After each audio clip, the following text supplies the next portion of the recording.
Good morning.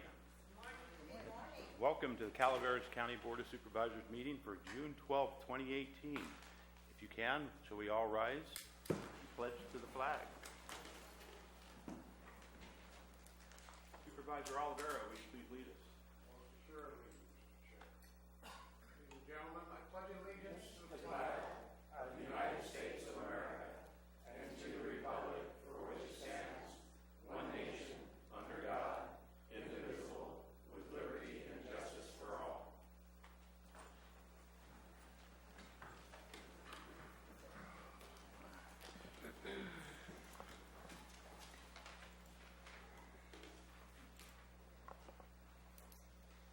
Moving on, Madam Clerk, announcements. Announcements. This is a time for board members and county staff to provide updates of upcoming county events that may be of interest to the public.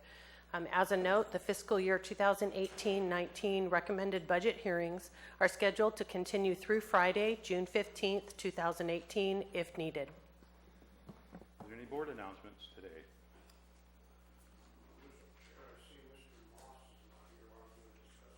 You have your microphone on, please. I see Mr. Moss is not present. CAO Lutz, we had talked about that, but we can make that after the meeting. That'd be okay. All right. I mean, later on in the agenda, in open forum. Any staff announcements? Seeing none, we'll move on. Madam Clerk.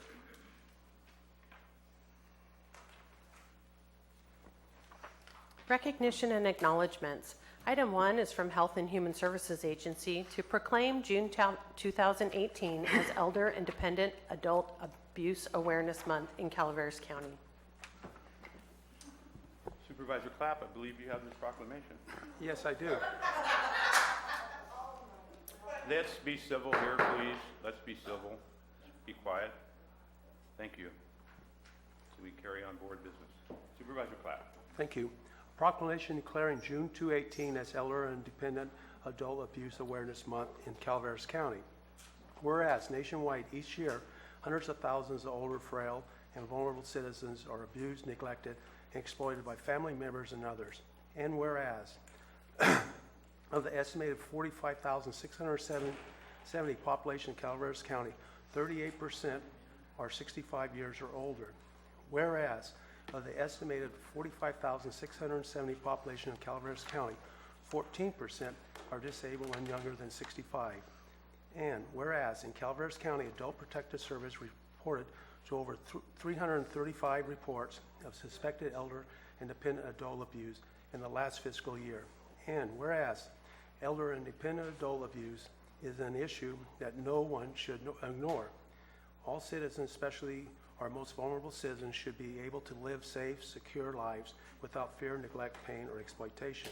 Whereas Elder and Dependent Adult Abuse Awareness Month of Calaveras County, the opportunity to build community awareness around adult abuse and provide for the opportunity for community members to participate in community efforts to improve the safety and well-being of vulnerable people throughout Calaveras County. Any board comments? We'll open for public comment. Any public on this issue? First off, I think it's appropriate that Clyde does present this. He's the elder person on the board, and he takes an active interest in elder issues.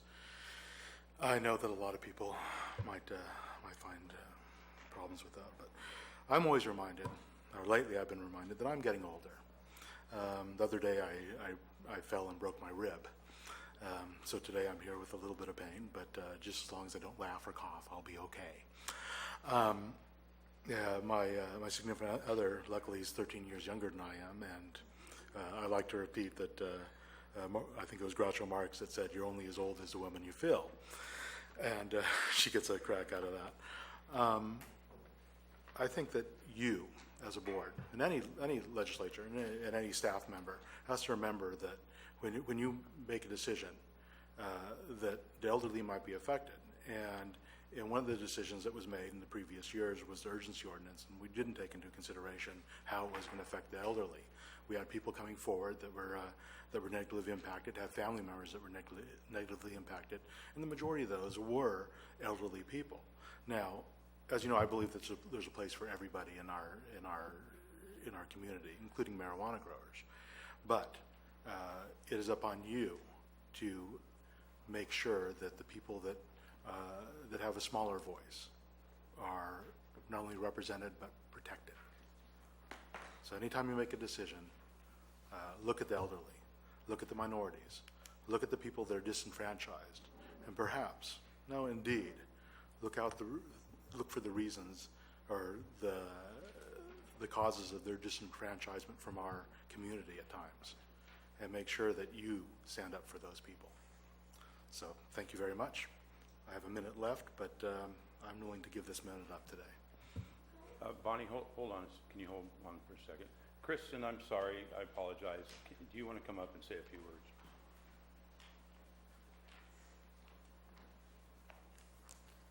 Good morning, Mr. Chair, members of the board. Kristen Brinks, Health and Human Services.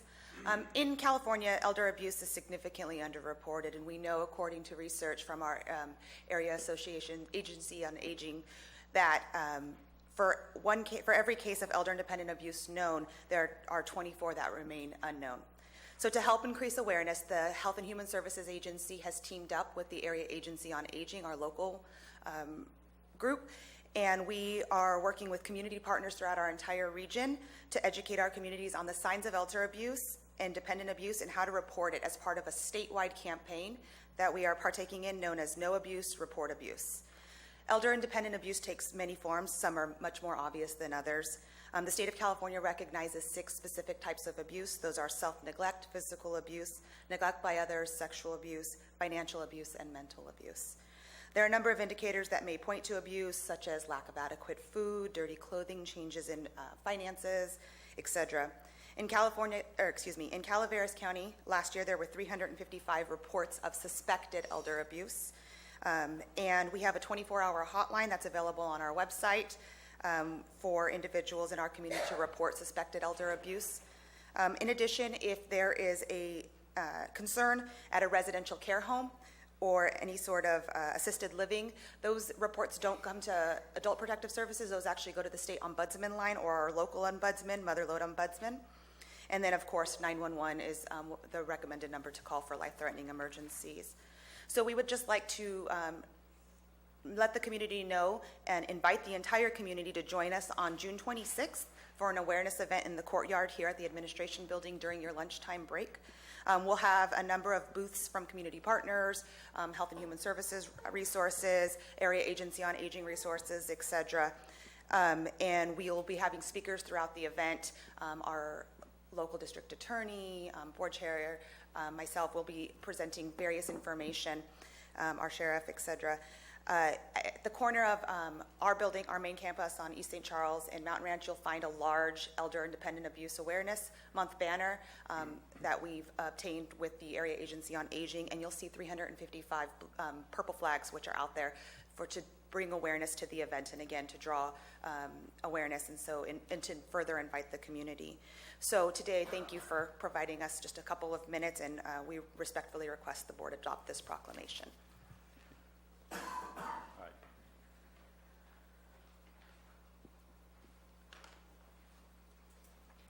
Good morning, Bonnie Newman from Double Springs. I know about elder abuse. My mom worked 45 years, have some smarmy guy trick her into cashing in all her CDs and investing in a scam that she lost everything.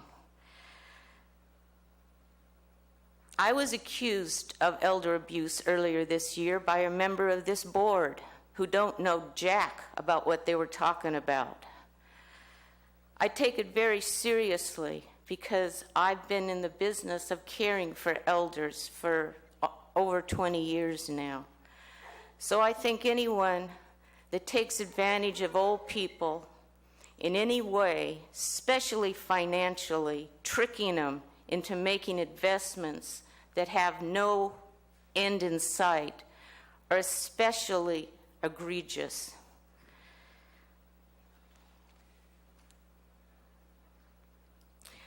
I also think that it's important, I agree with Kristen, that so much we don't know about. Only a very few reports are tallied up.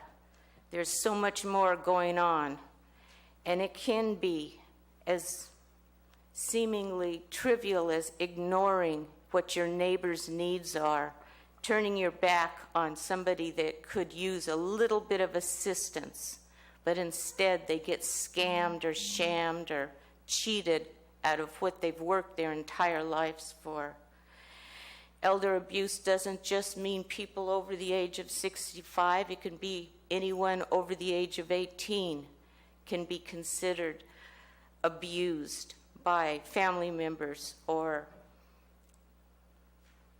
individuals that are responsible for caring for them. Someday I'd like to tell you about the accusation of abuse that I had to suffer, which in my mind was self-defense from an individual who had lost their senses and viewed everyone as being part of a system that was attacking them, that was abusing them, that was offending them. When people have mental disorders, they often see the world in a different perspective. I'm a couple of steps away from that myself. Thank you.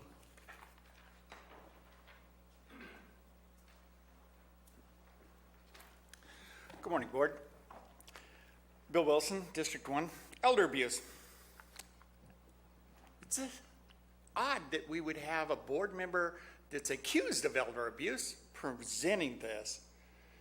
Granted, they have not been convicted, but they are charged with it. They are facing court criminal charges for it. Elder abuse. So if we're over 65 and a group of people take advantage of us by doing an experiment or purported experiment that benefits the county, and now those same people who needed that medicine are forced to pay for it through other means because it can't be provided for them because of actions. Isn't that elder abuse? Those people that have cancer, that have Parkinson's, Alzheimer's, that use cannabis, who can no longer obtain it reasonably. They can go to the dispensaries unless you 5 or 3, again, find a way to do as one member of this, finish the job. I can't believe it. You've even got the shakes, Clyde. You should try a little cannabis to fix that. It would help. Thank you. Any other public comments? I'd like to chime in on that for a second. I was just accused of criminal charges. That is not true. There's no criminal charges pending against me. Good morning, Board. Good morning, Board of Supervisors. Thank you all for being here. I'm glad you guys attend these as I do. I stand beside you, Clyde, in what's going on. I stand beside you, Dennis Mills, and what's going on. And I stand beside you, Gary. Point of order, what does that have to do with anything? Because you just She has accused the our floor. board. She has the floor. You can continue to speak. The elder abuse is not just a out in front issue. There's also elder abuse mental, there, as Bonnie said. And I had an elderly father that was abused by a neighbor, and it was not in my face. It was hidden. So if the words go, see something, say something, or if you feel it in your gut, report it, because it happens and we aren't aware of it. It's right in front of us many, many days, many, many times. If we go visit somebody that's elder and they're not quite right or they're hesitant in speaking to you about it, ask somebody else to speak to them about it, because it may be they're afraid to say something to you because you're family. It's an issue in our county that's really, really needing to be addressed. We have a lot of elder in our county. Thank you. Any other public comment?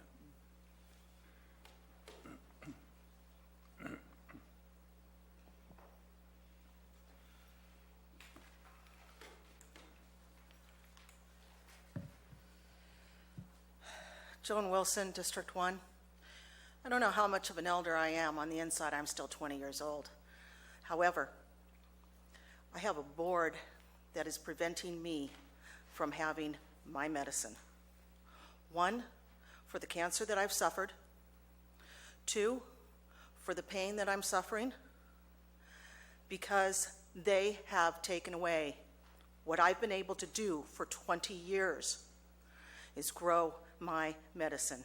And now I have to build a building to grow it in. I think we have elder abuse here. I think preventing me from having my choice of medicine and having something that I've survived on is elder abuse. And it upsets me. I've taken care of older people. I love our elders. They have been a huge part of my life. I didn't get to have grandparents. They all died before I was even born. So I adopt my grandparents. Well, now I get to be one. And I want to be around for my grandchildren. And I want to be around for other people's children, too. Elder abuse. It comes in many different forms. Thank you.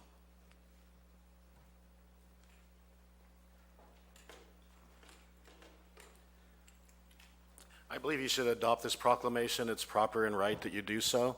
Although I can't go away without commenting on the fact that allowing Mr. Clapp to read it out is really an insult to everybody here, honestly. I mean, you could have had anybody read it out and you chose him. You have created a situation where nobody trusts you guys. Public trust is destroyed here. Doing this today, you're just doing more damage, Gary. What are you doing? Not cool. Please vote for the proclamation. Thanks.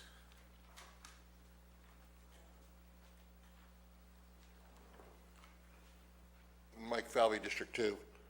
I agree with Dr. Smith wholeheartedly. And Gary, you need to take charge here. That's your job. You need to ask a supervisor. Now, this is he said versus she said, as far as I know, on the elder abuse charges involving one of your members. Although I have seen papers, court papers, on this person versus this person. I'll just say it at that. So there have been charges brought. And for you, for number one, the same board member that votes down the proclamation recognizing a dead man's exploits, the same person that's up for charges on elder abuse, or was, charges have been filed, I don't know where it stands, you let that person read the elder proclamation. Like Dr. Smith said, what do you expect the people of Calaveras County to think of this board? What do you expect us to think? Over and over again, you're allowing this to go on. You need to ask the supervisor to recuse himself from the vote. That's all I'm asking. That's all I'm asking. It's not right. You're slapping us in the face over and over again.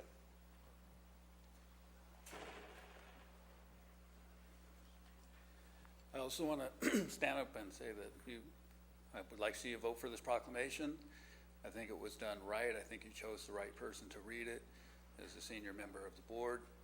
I wish that I had the freedom to share information that I know on these accusations that are being thrown out, talk to somebody that's very, very intimately involved and knows that these charges are false,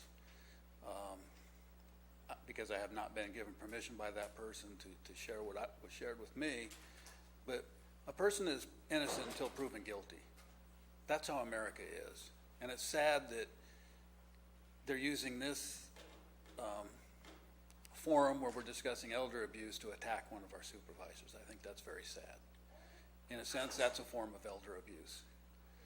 We need to remember that in America, people are innocent until proven guilty. It seems that there are certain things that charges are brought up that the person has to prove their innocence.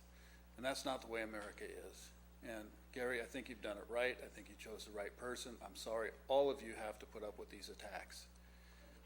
But we're in an election year, and that's the way it is. But keep doing the good work you're doing. Thank you.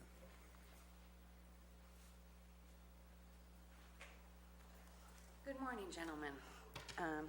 Anna Stepp, I'm a former grower here in the county.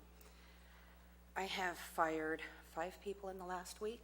I have fired companies, 3 companies, 3 different companies. Ma'am, this is about the proclamation. Okay, on the proclamation, I'm getting there. As a nurse for the last 30 years, as a military officer for 30 years, I have filed charges against people. My job was to ask questions, to look for abuse, whether it's children or adults, okay?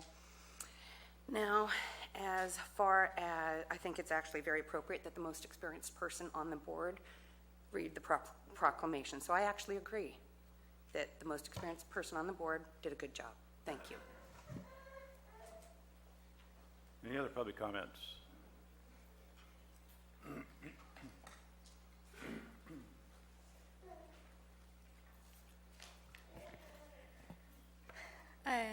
I heard about elder abuse, and I have been a caregiver, and it is my opinion, excuse me, it is my opinion that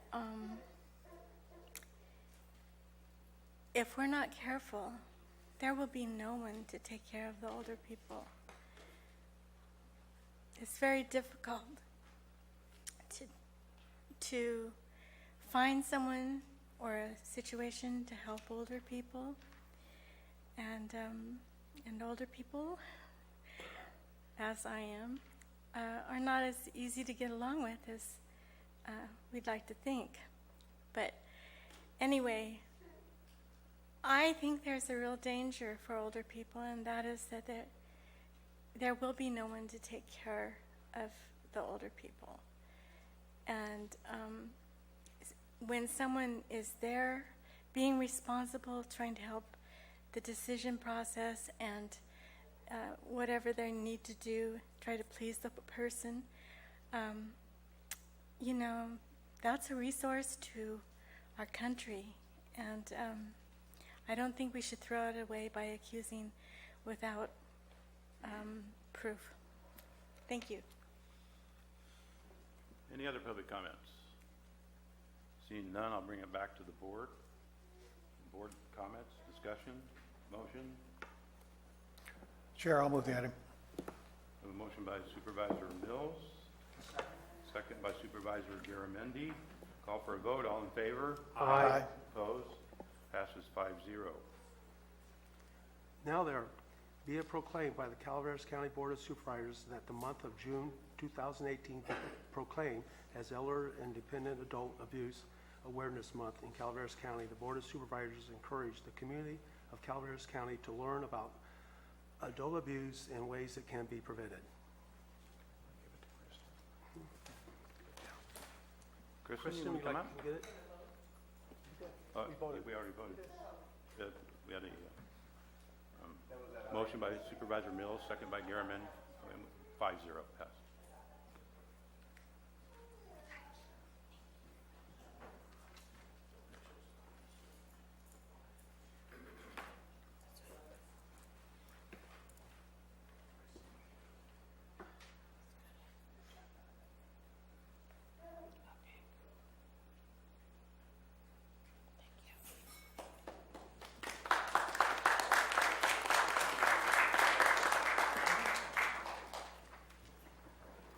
Madam Clerk, moving on. Public comment. Any item of interest to the public that is within the subject matter jurisdiction of the board and is not posted on the consent or regular agendas may be addressed during the public comment period. California law prohibits the board from taking action on any matter which is not posted on the agenda unless it is determined to be an emergency by the Board of Supervisors. If public comment is completed before the 30-minute allotted time period, the board may immediately move to the next order of business. If public comment is not completed during the allotted time period, it will be continued as the last item of business in order to provide an opportunity for the remainder of comments to be heard.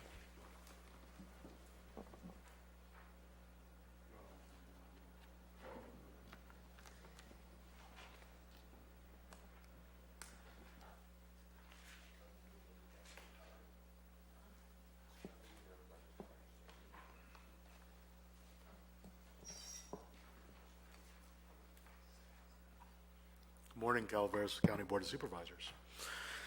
Back on December 8th, I sent you an email, and in that email, I listed, and from a text, the 5 rules of initiatives. And the 5th rule is very apt in this situation. Evaluate the political context.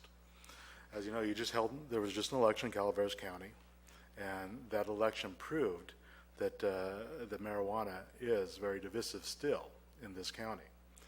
And what I'd like to ask you to do is, you don't have much time to do this, is bring an advisory measure before the voters in November. You have to have this before the elections department at the beginning of July, and so there's not much time. At some point today, I'd like a supervisor to poll the board on whether to bring this before the board at the next meeting. As I said, you don't have much time. This will help every board member, regardless of the side they are on. It will help them decompress the situation. In the communities right now, people are fearful. They're fearful that their supervisor that they voted for, that they chose, will be overturned in either a recall or completely obliterated in a general election. And this is the only alternative at this time. Mind you, that you'll be able to, because it is an advisory measure, you'll be able to vote at a later time on the policy that you want. So, if you're still here, that's the problem. I want to see all of you still here next year. I can't have, as a business person, as a member of the community, as one that cares for his fellow person, I can't have a shifting board every year, every 2 years. I need some solid governance here. Thank you very much. I'll go now. I assume that my pet project, the community center up in West Point, is safe in your hands, and the budget. So, thank you for your time.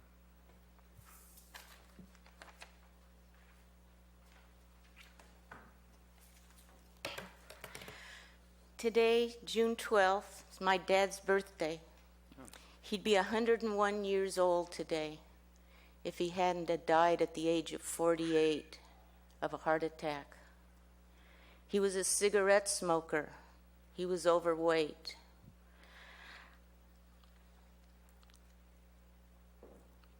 I like pork chops and fried potatoes just like my dad, but about 25 years ago, someone showed me a video, and I saw myself 40 pounds heavier than I am right now. And I mean, a bulging belly and a flabby butt and massive thighs. I knew I was headed in the same direction if I didn't do something about it. Cigarette smoking causes emphysema, lung cancer. Obesity triggers hypertension, heart disease. Obesity diabetes. People should be up in arms about controllable conditions that cause America insurmountable amount of money treating those conditions. I think the people that fighting the ban on cannabis should put their efforts in a more productive area to prolong people's lives. A recent study by the Journal of the American Medical Association's Internal Medicine magazine lays out the evidence for medical marijuana's potential value as a painkiller. I've seen it work on pain, I've seen it work on nausea, and right now I'm using it for my sleeping disorder. Thursday is Flag Day. I brought some flags for y'all. The two big flags are for the veterans on the board, and the small flags for the rest of y'all. And I'd like you to have them. My dad was a veteran of World War II. He was in the Army Air Corps.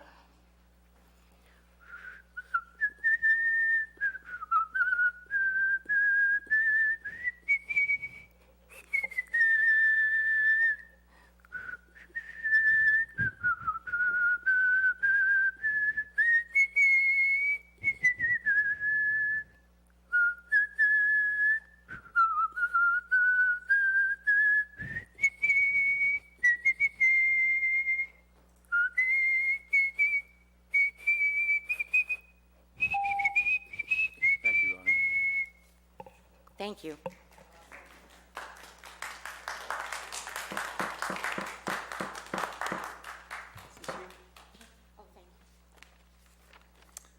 Good morning, Board, again. Gee, last year this time we had $7.5 million to help balance the budget. Today you're going to use some surplus that you got from a cannabis tax that 67% of the voters of Calaveras said, you know, we want to regulate, we want manufacturing, we want cultivation, we want distribution, and we want delivery. 3 of you said, ha, that's an experiment, and we don't like it, it was terrible. $13 million is just not enough money for us. Okay, sorry, we tried. We tried. You tried to do everything you could to make sure that program didn't work. You did it. You did a great job. You rejected people because they didn't get a piece of paper in on time. More people were rejected because they didn't get a piece of paper in on time than they had any violations.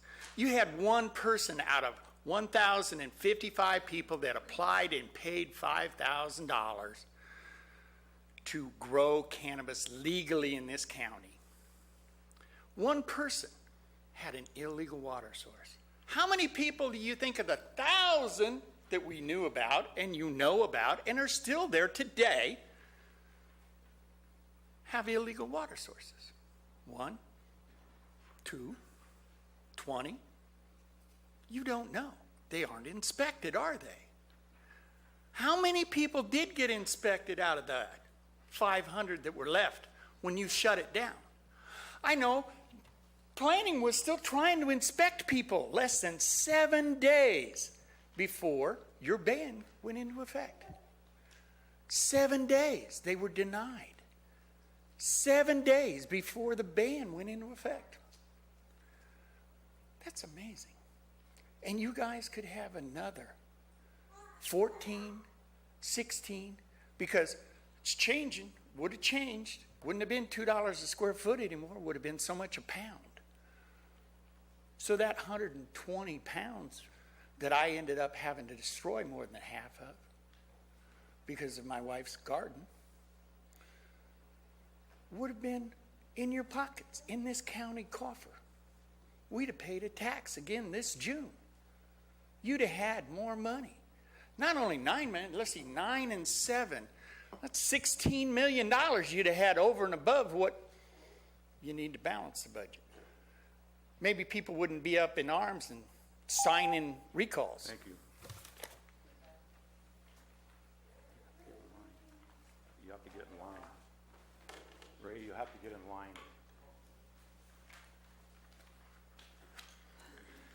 Good morning, Board. Bill McManus.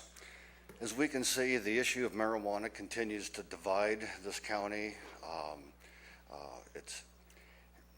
It brings so much emotion. It's tearing the community apart. We keep thinking that we finally got it taken care of and then we can move forward because there's so much more this county needs to do. I was encouraged this morning when I read the pine tree, and I'm addressing Supervisor Oliveira.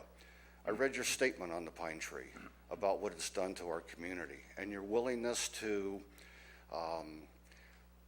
put this issue to bed forever by giving it to the people to vote on.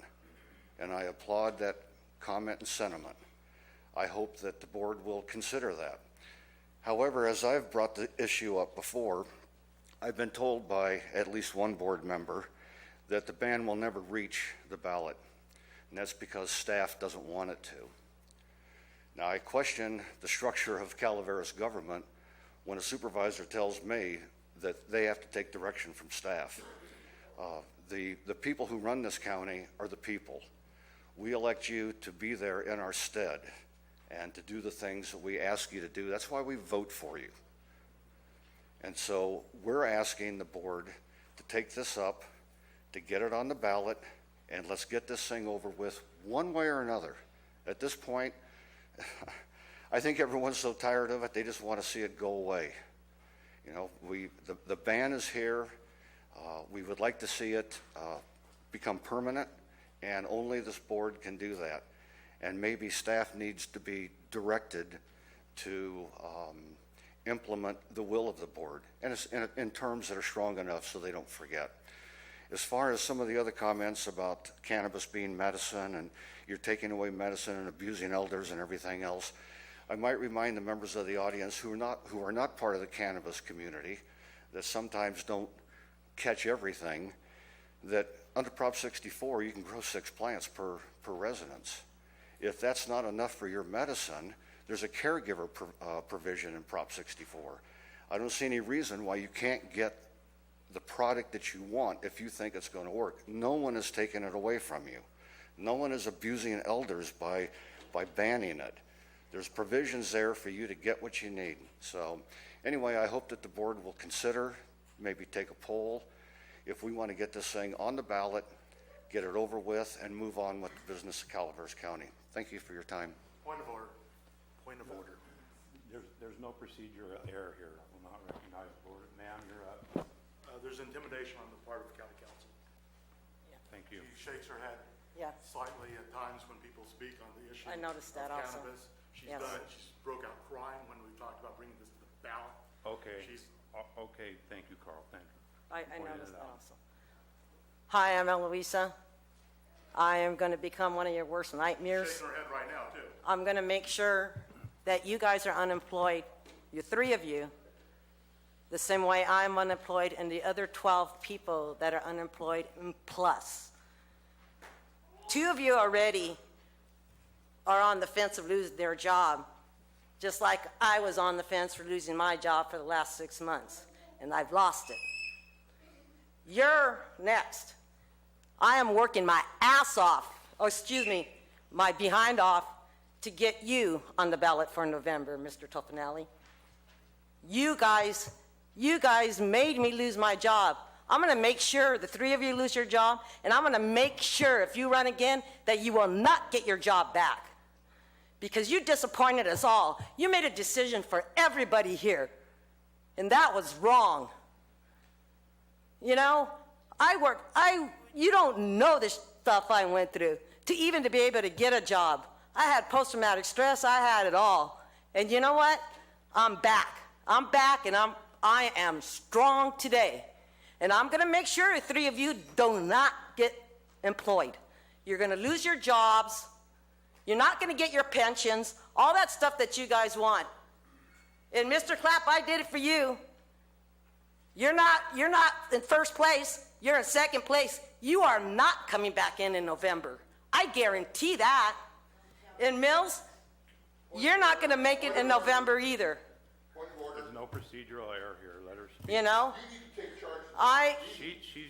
Let me talk. She has the floor. Sit down, please. She has the floor. She has the floor. Let her speak. She needs to stop. Shut her up. You're the man.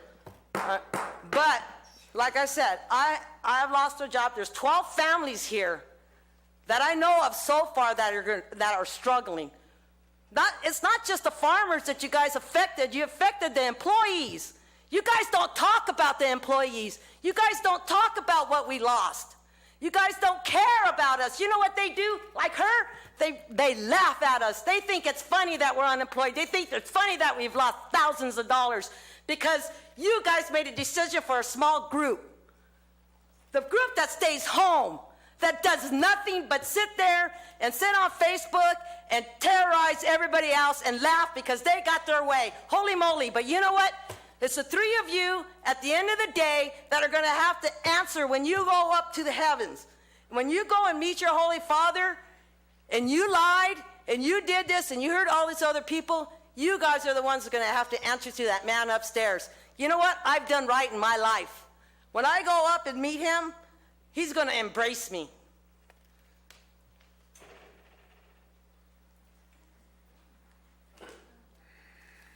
Good morning. My name is Raymond Lopez. I've lived here in Burson for 20 years, and I've got a problem. I tried to divide my property for estate purposes, and my surveyor died, and I was not notified. Around. Yeah. Of his deceased. Now, I'm 78 years old, 45% Apache Indian, Hispanic Mexicans, and I'd like some fairness. I believe the Planning Commission did a very good job getting the EPA to approve the division of my land. It's all there, very, very well documented by me, and I'd like to take this opportunity to congratulate them on getting me through EPA. Job well done. And thank you, supervisors, for letting me stand here and request a further opportunity to ask again to consider the extension, which I understand we have bypassed. Time is not my friend. My only witness to this well-done deed cannot rise from the grave and call me or call the Planning Commission. The Planning Commissioner said, Mr. Lopez, you should have done something about this before he died. I'm requesting an extension, and I'm requesting a mitigation of fees. I paid $3,490.50 20 years ago, and I still don't have my property finally divided. I would like you to help put an end to this travesty of extension, and to let me die with my family well provided for. It's 50 acres divided into 2 parcels. The work has been done. I need an extension of time and a mitigation of fees. Thank you.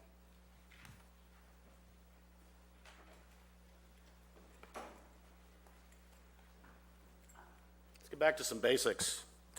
We hold these truths to be self-evident, that all men are created equal, that they are endowed by their Creator with certain unalienable rights, that among these are life, liberty, and the pursuit of happiness. That to secure these rights, governments are instituted among men, deriving their just powers from the consent of the governed. That whenever any form of government becomes destructive of these ends, it is the right of the people to alter or to abolish it, and to institute new government, laying its foundation on such principles and organizing its powers in such form as to them shall seem most likely to affect their safety and happiness. Any true blue American will recognize those lines, and these also. The powers not delegated to the United States by the Constitution, nor prohibited by it to the states, are reserved to the states respectively or the people. Guys, the buck stops with the people. And that's what's happening right now. I want to thank the over 2,000 people who signed the petition to recall Mr. Dennis Mills, the vast majority of whom are not in the cannabis industry. I want to thank the 52 proponents who signed the original notice of intent that was served upon Mr. Mills. Only 7 of them are growers. 45 are not. Why are we doing this? Because this man lies. Lies straight up. He's lied in this room. One, there's no distinction between cultivators who want to pay their taxes and follow the rules and everybody else who doesn't want to. No distinction whatsoever. That is the biggest, most massive lie that Dennis Mills has perpetrated, his con on all these good people here. 2, Mills claims an environmental catastrophe has occurred and has yet to prove that not one single registered grower has polluted anything. Not one scientific study, just a propaganda piece that's a shameful bit of excuse of research. Big Pot is behind his recall. No, I'm not Big Pot. I'm just a couple hundred square feet, or I was until I destroyed it the other day. And he has a mandate. No, you were elected by 758 people. We collected over 2,000 signatures. Measure D passed by, got 3,340 votes. Measure C got 2,414 votes in your district. You have no mandate. You're lying to these people. I found out. I got to go out and meet people on the streets in Angels Camp and Copperopolis and Vallecito and Greenhorn Creek, collected a bunch of signatures, well over 100. And I found out that most of the people out there, they're not buying your Kool-Aid, dude. And now it's game on. You just gave me the summer off. I got plenty of time to bring education to the people of this county. Thank you.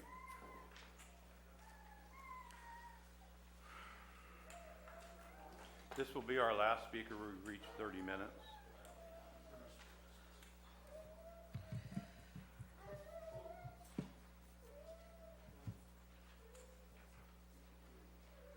Joan Wilson, District 1. You guys work for the people. There are a few of you that are looking to tear apart from this state. I was born and raised in California. I'm a Californian and I'm an American. And Americans stand for property rights. And you're telling me what I can and cannot do with my property. Now, I've been able to grow marijuana for the last 20 years for myself and for a few other people. And I am a small farmer. I was a small farmer. I cannot even grow, with your ban, I cannot even grow my medicine outdoors the way I grew my 3,000 square feet. I have to move it into some kind of structure. That's not right. I should still be able to grow it the way I've grown it the last 20 years for me. Not for anyone else, just for me. But you're not letting me do that. Talk about tearing this county apart. Some of you want to separate from this state. You gentlemen were elected to represent this county, the people of this county. How can you sit there and say you want to leave the state when you're supposed to be representing all of us who are still Californians? Who's tearing the county apart? 20 years I've been able to grow my medicine. Now you're saying I can't. Now you're saying we don't want commercial business here. Now you can look at the streets of San Andreas and the streets of Angels Camp and see them emptying out. And you've got people that are losing their jobs. I've talked to business owners that have lost business. They're closing. I'm an American. I believe in property rights. That means I should be able to grow what I have grown for 20 years in the same manner without somebody who wants to leave this state telling me otherwise. It's a shame that you're working for this government because you don't want to be part of it. You're taking away my medicine. I have to afford to go buy it someplace, or I have to afford to build something to grow it in. Thank you. All right. If you have any other public comments, it will have to be after today's regular agenda. 25 minutes. I have the clerk as the official timer, and the clerk has told me that that was the last speaker. It was 30 minutes. Thank you. So after today's regular agenda, we will go forward with public comments. Moving on, Madam Clerk. Consent agenda. Consent agenda items are expected to be routine and non-controversial. They will be acted upon by the board at one time without discussion. Any board member, staff member, or interested party may request removal of an item from the consent agenda for later discussion.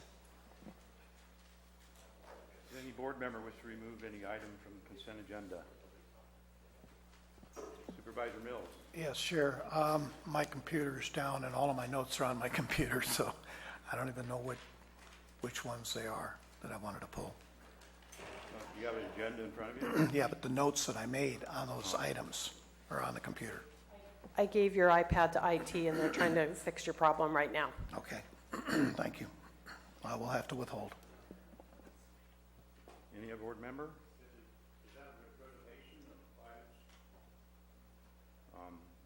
No, he's not. He hasn't pulled.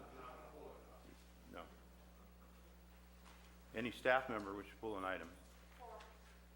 Judy wants to pull item number 4. Any other staff member wish to pull an item? If not, public? Any public member? I wanted number 4 too. You wanted number 4 too, okay. Bonnie? Number 4, number 9. Number 9. Okay. I'm looking for a motion to, for the remainder of the consent agenda. So moved, Mr. Chair. And I will second. I have a motion by Supervisor Oliveira, a second by Supervisor Mills. Any other board comments? If not, call for a vote. All in favor? Aye. Opposed? Passes 4-0. Judy, you pulled item number 4. Yes, I can wait a moment. Thank you.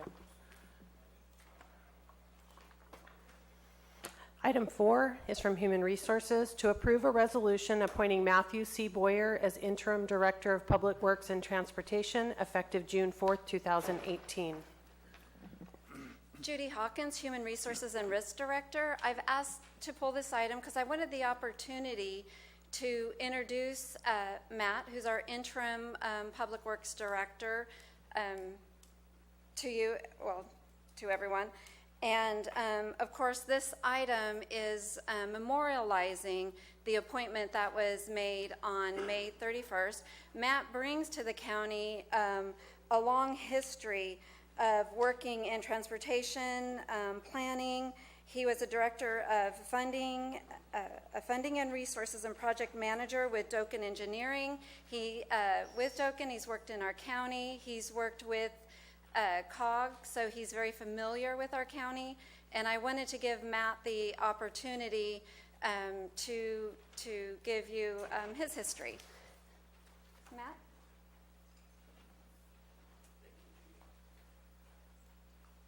Good morning, Mr. Chairman, members of the board.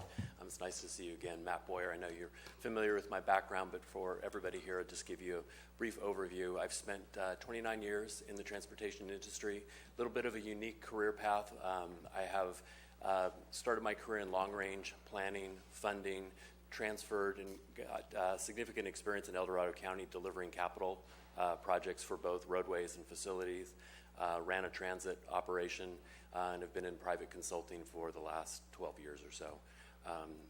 As Judy mentioned, I have worked significantly here in Calaveras County, both managing capital projects like the 1226 intersection project in Valley Springs. I was the interim director for the Calaveras Council of Governments several several years back when they went through a management transition.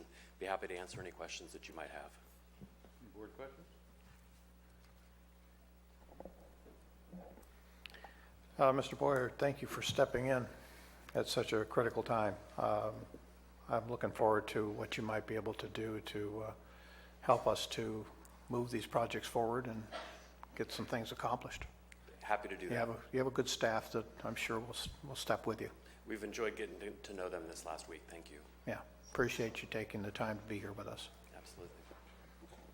Supervisor Olvera? Not of Mr. Boyer. Okay. Thank you. Is there anybody, I think Bonnie, you wanted to pull this item, and Carl, you wanted to pull this item? Let me just speak 1 second while she gets up here. By happenstance, I got to meet Mr. Boyer, and I'm very pleased that you have chosen him. It is with great appreciation that by me, that he has taken this job. I'd like to thank Jack Garamendi as well for fixing the sign on my road. I don't think I complained to him directly, but I complained through somebody else, and I think he had a little bit to do with that. Thank you so much for that. And once again, thank you, Mr. Boyer.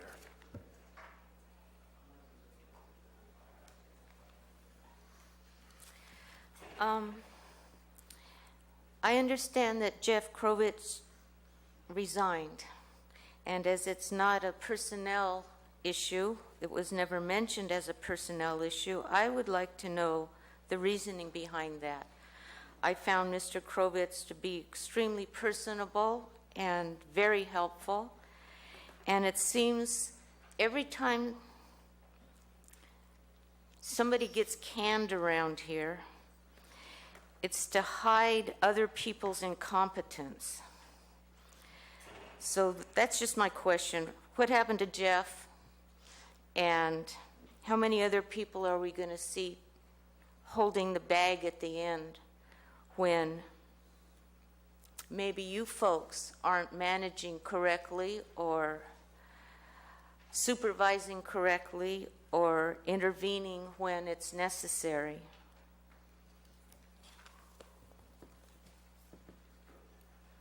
Any other public comments on this item? You know, I have an interesting letter here that was written by Mr. Krovitz. Dennis Mills was a recipient. And basically, Mr. Krovitz is telling the folks down there in Copper and other HOAs in Mr. Mills' district that they can't use public money for their private roads. Is this why Krovitz was forced out and then we quickly saw a road get built out there? Thank you. Thank you. We're talking about Matt. Okay. Mike Falvey, District 2. Congratulations, sir. Good luck. I hope you do as good a job as your predecessor. I'm sorry. I can't talk to him. I guess I have to address you. Address the board.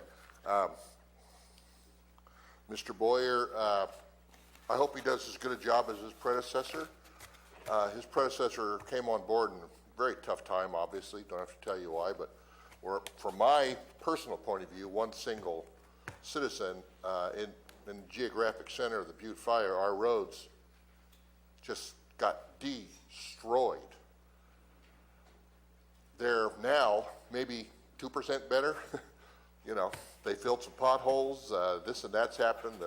The EPs, the edge of pavements getting eroded away. The 2-lane roads are slowly but surely turning into 1-lane roads with wide shoulders. They're for people that live out in the boonies, they're a nightmare. And Whiskey Slide Road, Sus Maria, West Murray Creek are, you must be going through World War II, Eastern Europe from all the bomb hits. Meanwhile, I have 2 supervisors not even paying attention to one word I say. Yet I see on Facebook one of our supervisors proudly standing. We need to keep it here on this item. Thank you. Mr. Boyer. If it's about the building department, he is totally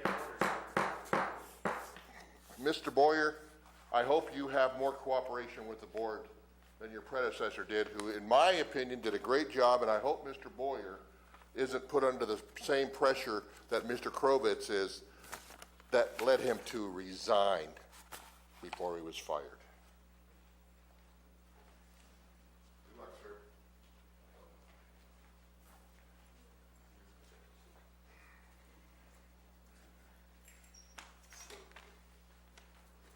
Good morning, George Fry. There's no doubt in my mind, I've been coming to these meetings for over 20 years, and outside of Rourke Weber, who got ousted on a 3-2 vote, the Board of Supervisors did him a good favor. He was an excellent public works director. I worked alongside of him on lots of projects. Mr. Krovitz is the same way. Point of order. Stop. Can you have him be quiet? Can you? He keeps interrupting me. Mr. Take charge of Mr. this Fry, board. we are talking about Matt Boyer here. Can you please? direct to Matt Absolutely. Boyer? It has to do Thank with you. public Let's works. go forward then. You're unbelievable, Gary. You're such a disappointment. You lied to me. George, either continue on the item or sit down. I will continue on the item. Thank you. With regard to Little John Road, can I talk about that?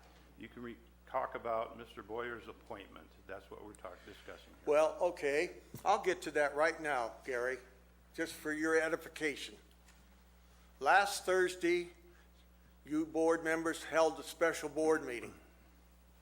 And you said to the people in the little tiny room, conference room, this is May 30th, and this is the Board of Supervisors special meeting. Well, let me correct you. It was May 31st. I'm sorry you're a day behind, okay? I also asked in that meeting, who is this gentleman over here that I'd never seen before?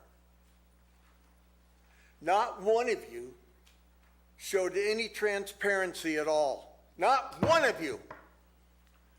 And I know for a fact that you brought Mr. Boyer on. I didn't see any ads in the newspaper. I didn't see anything. You guys are so corrupt. These two gentlemen are the only ones that are not corrupt. But you're corrupt, and you're corrupt. Mr. Fry, we are talking about the appointment of Mr. I Matt know Boyer that. here, so let's discuss that. Yeah. You okay, George? I'm fine. I'm very fine. I'll be happier on November 6th when you're gone. And I was one of those people that went out and collected 2,200. Mr. Fry. Okay. You're not happy with me. That's okay, Gary. You lied to me. You're a liar. Good luck to you, Mr. Boyer. Trevor Whitkey. You need all you can get. Mr. Fry. Be civil, please. I'm talking to Mr. Boyer. Trevor Whitkey, Calaveras resident. So, Mr. Boyer, welcome. Sadly to say, this is not out of the norm. This actually happens quite regularly around here, and it's unfortunate. Mr. Boyer is going to have a very difficult time. It was said in a debate recently, or a candidates forum by Supervisor Clapp, that there's $180 million in road repairs that the county needs to do. That $180 million in road repairs is an incredible burden and task for the incoming public works director. It makes me wonder why, considering we have that much work, we would want to switch leadership. I know that he said he resigned, but there have been many people who have questioned whether or not Mr. Krovitz resigned and whether or not he was forced out. Now, Mr. Boyer comes in a situation in which he faces a monumental task and a completely dysfunctional board. Clyde Clapp should not be calling points of order on everybody who speaks. We are talking about understand Mr. that. Boyer, sir. I understand that. So I'm going to make a point of order right now. Point of order. Can I get this stopped? What is your point of order, sir? What is your point of order, No? sir? Okay. I'll keep on talking, and then I'll do my point of order right afterwards, and we can have a procedural question. So, using my time to speak on this issue, I would also like to point out that during the Butte Fire recovery, there were significant issues with the quality of the roads and the fact that many of our roads are substandard, and FEMA was not going to adequately repair our roads to a standard that meets the current code because of the inadequate level of standards that we currently have for many of our roads. This is an additional burden that Mr. Boyer is going to face. Throughout District 2, we have incredibly dangerous roads. Most of them are single lane. Many of them are eroding, as Mr. Falvey indicated. And I want to see this board act in a professional, competent fashion, bring people on in a way that is transparent and open so all of the public understands what is going on, as opposed to the charade that we've been seeing with you guys. Thank you. I'll get back to you in about 30 seconds. Any other public comments on this item? If not, yes, Mr. Packinger. Robert Packinger, Deputy Director of Public Works. I have known Matt Boyer for many years, and we respect him. The Public Works team is in place, and we're all ready to provide our support. Thank you. Thank you. Thank you, Robert. All right. Bring this back to the board. Looking for a motion. Mr. Chair, I have a comment, maybe a request. Mr. Boyer, thank you. Welcome aboard. These comments are not directed to you personally. I need to have some clarity here, and I'm going to call on CAO Lutz and our Human Resources Director, Ms. Hawkins. Could you please briefly explain the selection process and the candidates interviewed by the board? So we had several resumes that were brought to us, qualified candidates to serve as interim. We interviewed those candidates.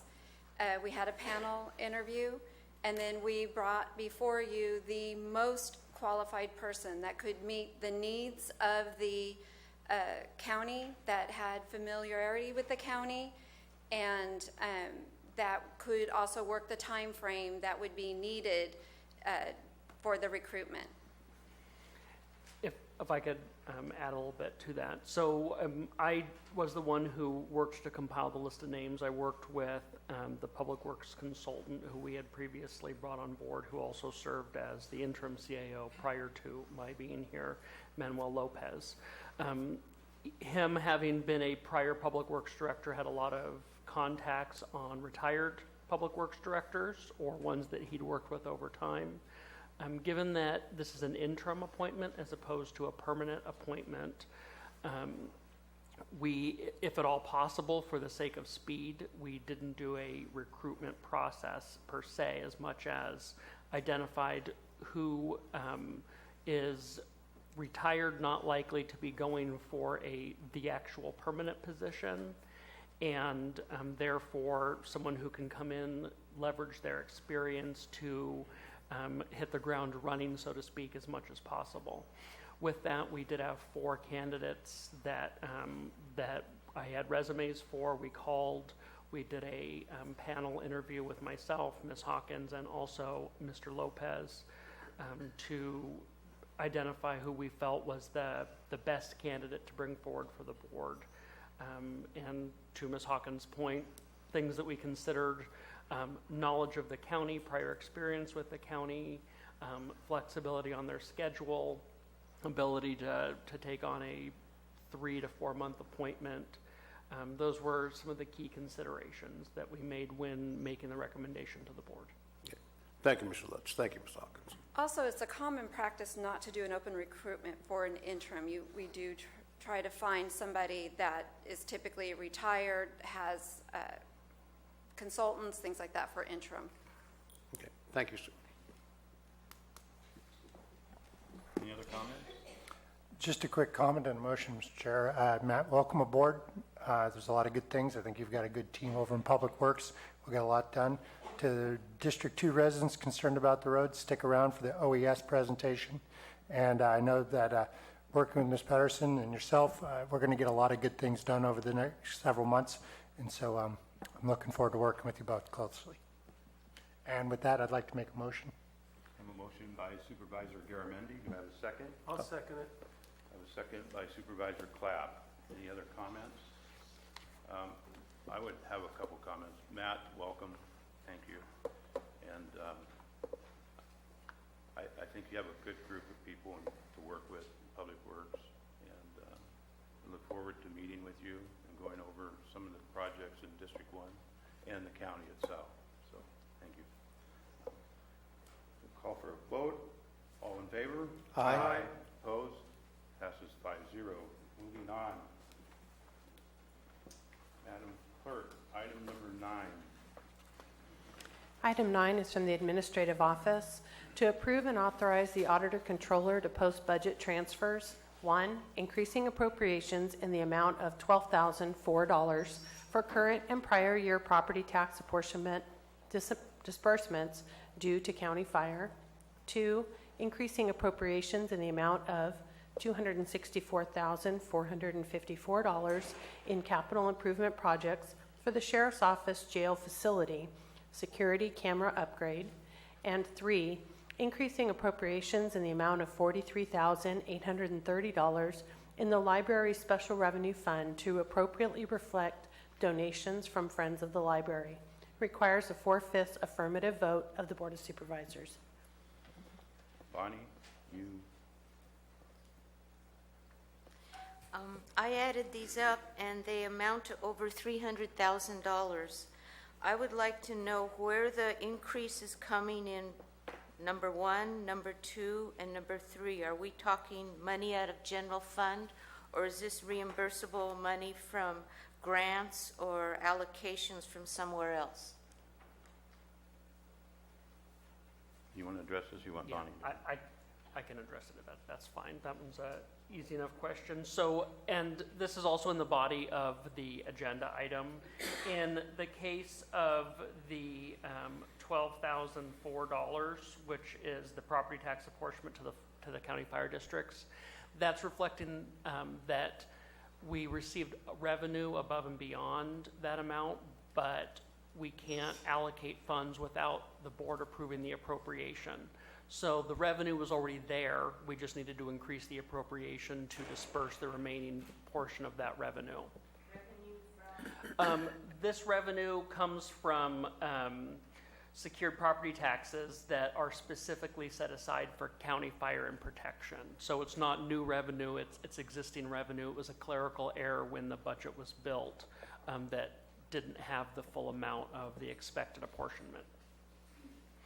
And then Friends of the Library is, I'm skipping because I'll do the middle one last. The Friends of the Library, which is the $43,830, is exactly what it says, donations from the Friends of the Library.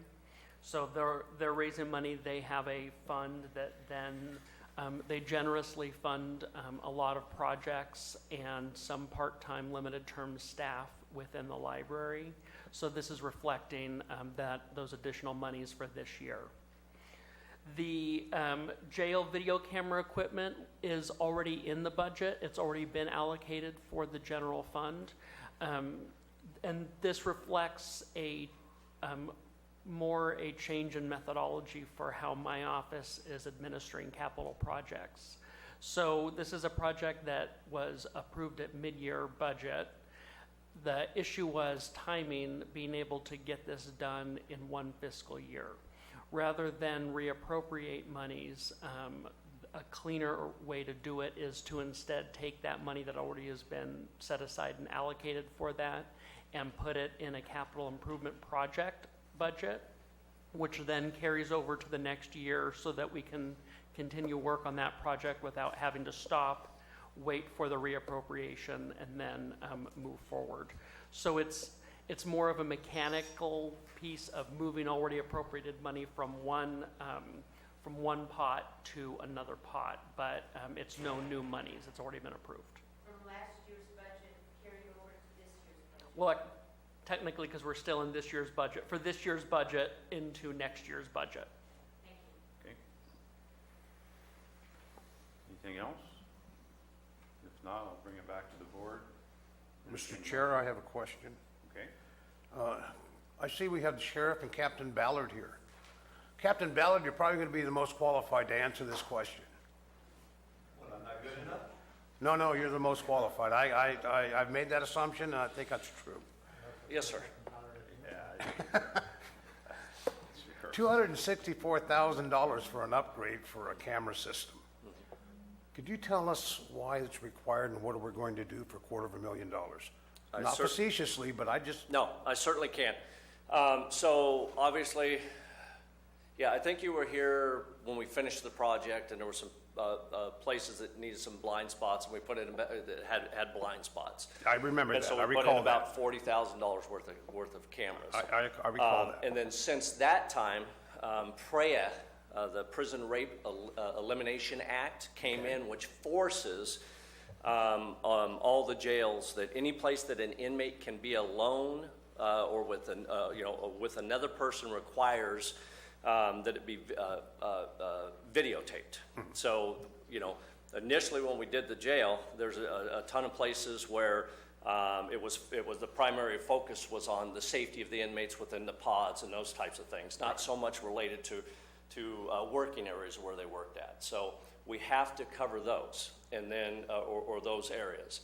So PREA is kind of forcing that on us, and then more recently, when it comes to litigation through lawsuits, we have found that many of the people that want to file a lawsuit against the county are waiting for about a 3-year period and then filing it because that's what they can do. So much of the upgrade is not so much associated to additional new cameras as it is to a storage medium.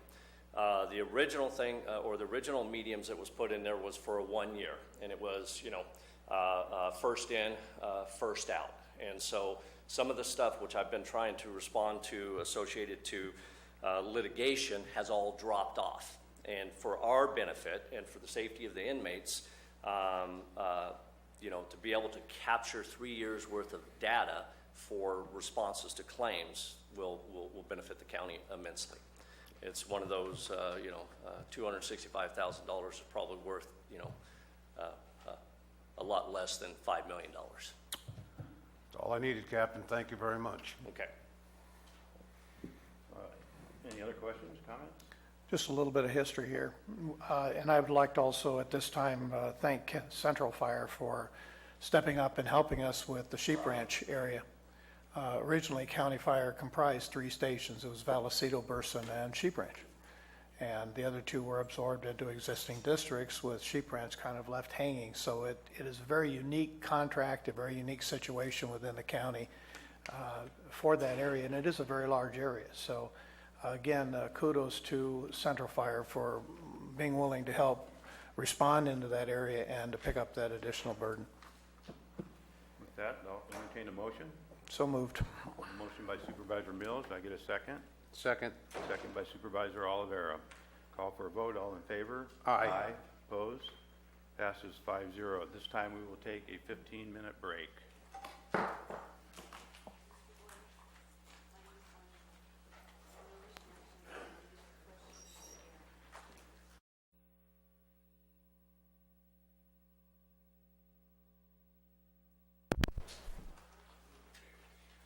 All right, we are back from break. Madam Clerk, regular agenda. Item 14 is from the Public Works Department to authorize the board chair to execute Amendment 2 with Geologic Associates Incorporated for the period ending June 30th, 2019, bringing the total amount of the contract to an amount not to exceed $1,060,121. Good morning, Brian Moss, Assistant County Administrator, Administrative Office, and speaking on behalf of Integrated Waste Management this morning, we have Robert Packinger here to address any specific questions regarding this item. As stated, This is an amendment number 2 for Geologic Associates. This is a consultant that we've been using since 2014. Originally brought them on to do some work in association with reporting to the California Regional Water Quality Control Board. Again, in 2017, we did the first amendment, and that was to assist IWM with dealing with methane emissions associated with Rock Creek landfill and reporting to the California Air Resources Control Board. This third amendment, or excuse me, that was the first amendment. The second amendment, I apologize. The second amendment is for today, and this is actually to address waste discharge requirement issues that we have both at the Red Hill landfill, closed landfill, and even greater need at the Rock Creek solid waste facility. So again, there's the initial was 2014, in 2017, amendment number 1, and of course today before you is amendment number 2. There are no impacts to the county general fund. This is an integrated waste management project. And the total amount for this amendment that we're being asked? The total, it brings the contract now, originally it was at $622,798. We increased it to $760,119 with Amendment 1, and this Amendment 2 brings it to a total of $1,060,121. Which is $300,001 for this amendment? Yeah. Yes. Any board questions or comments? Go ahead. Supervisor Garamendi? Thank you, Mr. Moss. Quick question. You know, we have this letter in front of us today about stuff going on at Rock Creek. Is this Geological Associates, when I look at their work plan, are they going to fix this stuff? In part and parcel, yes. There are some things as far as, are you referring to the Regional Water Quality Control Board letter? Yes. Thank you. Some of those we're going to be taken care of in-house. These have been ongoing issues at Rock Creek. As a matter of fact, I personally went out there and met with the regional board a few weeks ago during that meeting and that inspection, and actually informed the gentleman that I was a recovering regulator myself. But the reality is, there are several things that are out there that really have been going on for some time, and that can be actually, I think, easily addressed, especially when we talk about maybe litter issues. We talk about a little bit of a signature of leachate over the leachate control recovery system, that kind of thing. So I think that reviewing that letter that myself this morning, I'm going to go, okay, that's doable, that's doable, that's doable. They are notices of violation, but the good news is they aren't anything that cannot be addressed, and I think with relative ease. The other issues as far as the WDRs are concerned, that is where Geologic is getting involved. That's the monitoring wells. Are we picking up any chemicals in the monitoring wells? Normally you look for synthetic or volatile organic compounds, et cetera. And I know I'm going down a path there, but that's essentially what we're looking at. Thank you. Supervisor Mills? Brian, I had an opportunity to read the order. It's 160 pages long. And on page 16, it's check item number 45. It says that has not been met. Again, because they rebooted my computer, I lost all my notes. But that was one that I had a particular concern about. So you might want to look at it and see what it was. It was number 45 on the first list of 1 through 57. Okay, we'll definitely take a look at that. Again, but it was highlighted, it was bolded, it was almost like this is the one. Well, there are issues that were areas of concern that have maybe migrated into what we call an NOV. Again, the issues that I was reviewing this morning, I don't really think there are things there that are insurmountable by any stretch of the imagination, but I'll certainly take a look at number 45. I was really impressed with the number of acres that we have left within that landfill. Yes. And that we only have, in number 1 was only about 4, maybe 5 acres maximum, and this second cell is 6 acres or so. That we have about 45 acres out there left. Yes, actually, the good news about about Rock Creek is, other than it's one of the premier landfills, if you will, in the state, is that it does have a lot of life left in it. Phase 1A and Phase 1B were relatively small, especially Phase 1A. Right now, we went ahead and did Phase 1A, Phase 1B, Phase 2A, now we're Phase 2B. So the next phase that will be brought out at Rock Creek will be Phase 3, which will be very, very, very large, actually. So that, in addition with diversion requirements by the state of California, Cal Recycle. Today we're talking about the regional board mainly on this, but Cal Recycle is the other entity that we work with. Those things are the things that really, really keep us in line, and with the requirements specifically of the 50% diversion under AB 939, which is something we're also working on. Really what we saw yesteryear was a lot of material going into landfills. Today, much of that is diverted. And for those of you who have gone out to Rock Creek, you notice that we have a material recovery facility out there, or what we call a MRF. A lot of the material that you see come through that would have been landfilled previously is no longer landfilled, which is a really good thing. So every time that happens, that's a little bit more life we have to our facility. And we're not building a mountain. We are not building a mountain, but you'll notice a change in topography. It's interesting, too. I was down in Orange County at the Dimere facility with Metropolitan last week and looked across, and I saw a mountain out there with a lot of trucks running around on it. And they said, that's not a mountain, that's a landfill. Mm-hmm. So it's interesting how other areas are dealing with it, but they're out of space, so they're going up. Yes. And it's just amazing that we've got that much space available here and that we be very careful on how we use it. Yes, and I would just kind of reinforce the fact that we are very fortunate that, you know, many years ago, the governing body at that time, you know, made the effort to make sure we had a facility after we had to close down Red Hill, and quite frankly, we are probably the envy of many jurisdictions because of that tremendous asset that we have out there, and it is a tremendous county asset.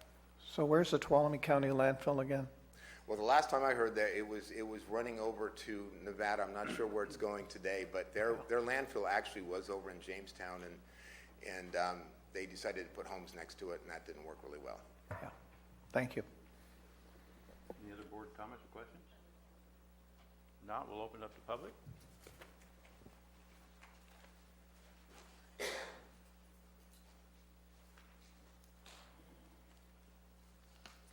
During break, I had a short conversation with our new Public Works Director and Brian, as a matter of fact, talking about what goes into the dump and what goes into the landfill. And to create public awareness, I saw a bunch of wheelchairs lined up in a place that I was tempted to pull my truck over and grab them and throw them in the back of my truck, because I know the senior center has a list of people waiting for wheelchairs. So if that can be addressed at some point, and Brian said he would address it, but to create public awareness for everyone here and everybody in TV land, if you're thinking of throwing away usable handicap equipment, it might benefit our entire community to check with the senior center before you go out to the dump and throw these things away, because people are waiting to be able to use these this equipment. Thank you. Any other public comments?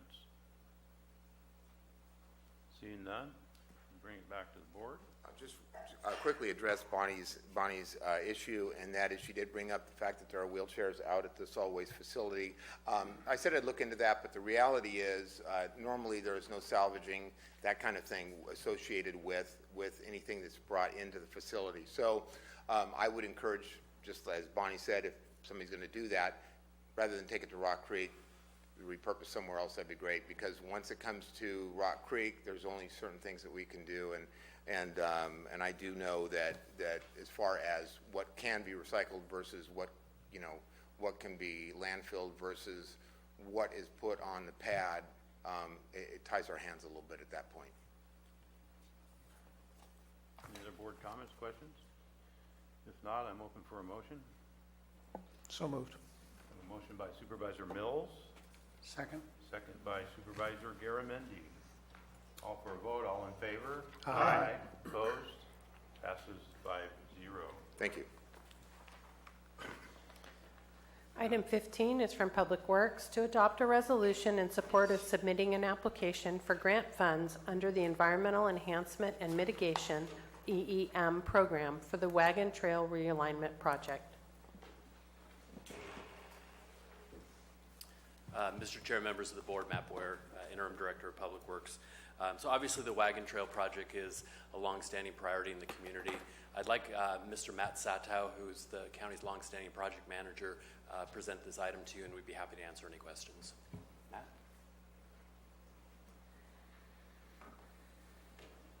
Thank you. Good morning. So, as many of you know, the Wagon Trail project has been going on for quite a while. My involvement in this started back in late 2012. And since that time, we've reached some, for those of you that don't know, the Wagon Trail project we're talking about is realigning State Route 4 from essentially Bonanza Mine over on the west side towards the Copper side to about 1 mile west of the 449 intersection in Angels. This section has a tremendous number of accidents. As you many of you know, the operational speed through here runs all the way down to probably 15 miles an hour in some segments. So this has been going on for a long time.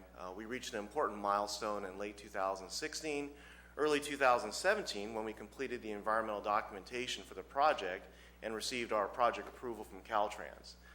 That was a huge milestone for us. As you know, this project was very controversial as far as the number of routes that were being studied. And working with the property owners, the ranchers out in the area, we were able to get a fairly high consensus on an alignment for the project, and that's why we were able to move forward with that project approval.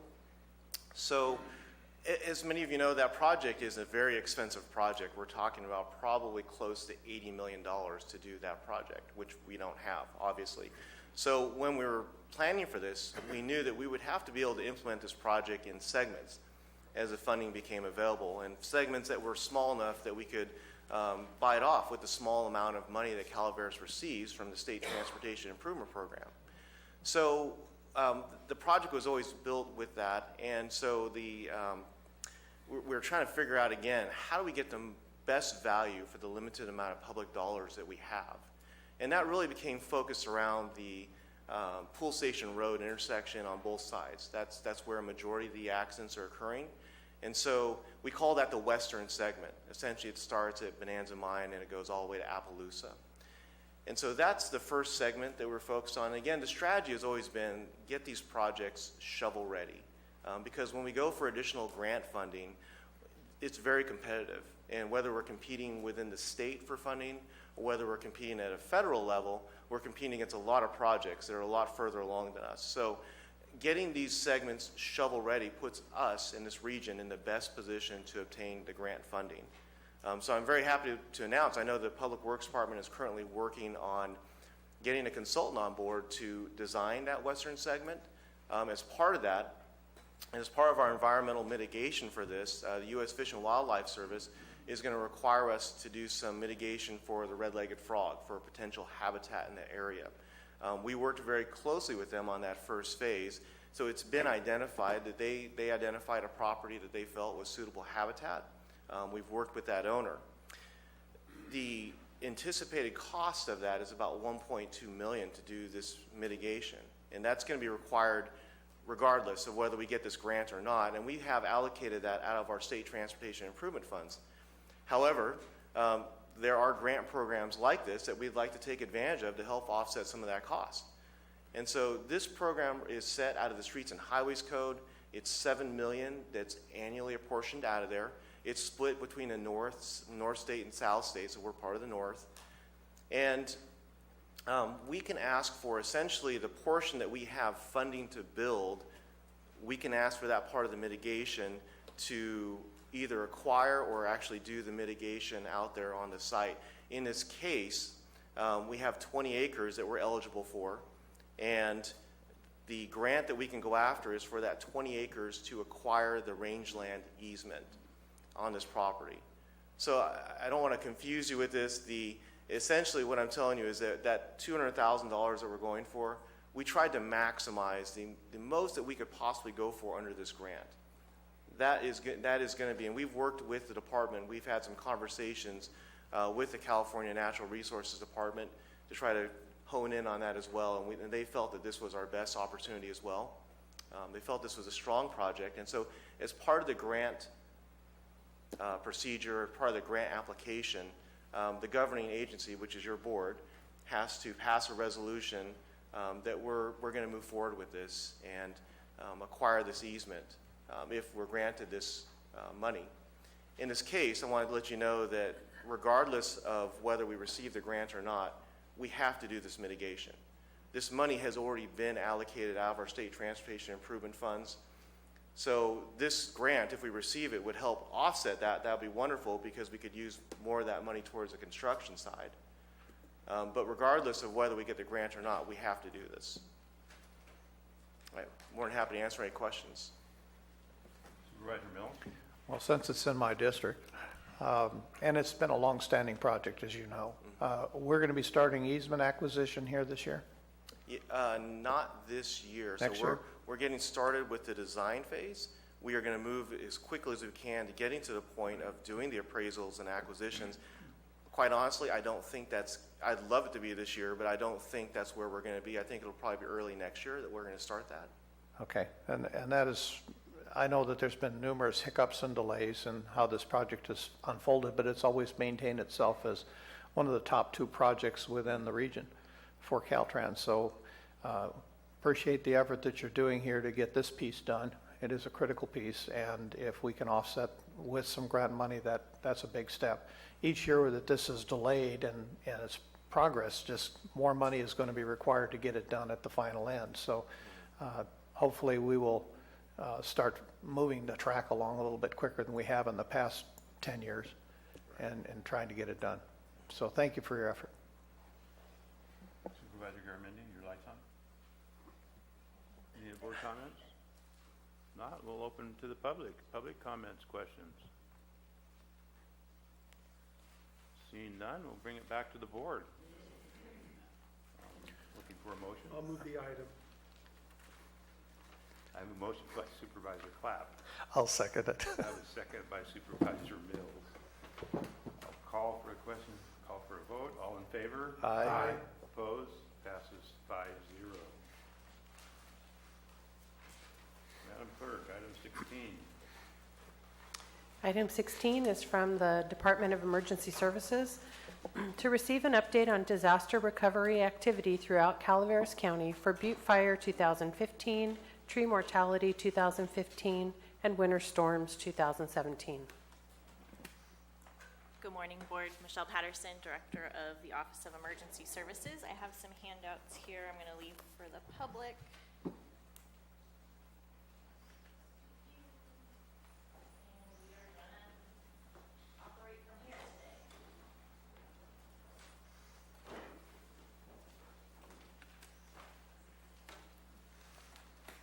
Okay, so last month during the disaster recovery update, we sort of shifted how this presentation is going to go so that we can get through it quickly. Today I have Mel Knight with me. He's going to be giving an overview, sort of a closeout presentation on some Butte Fire efforts.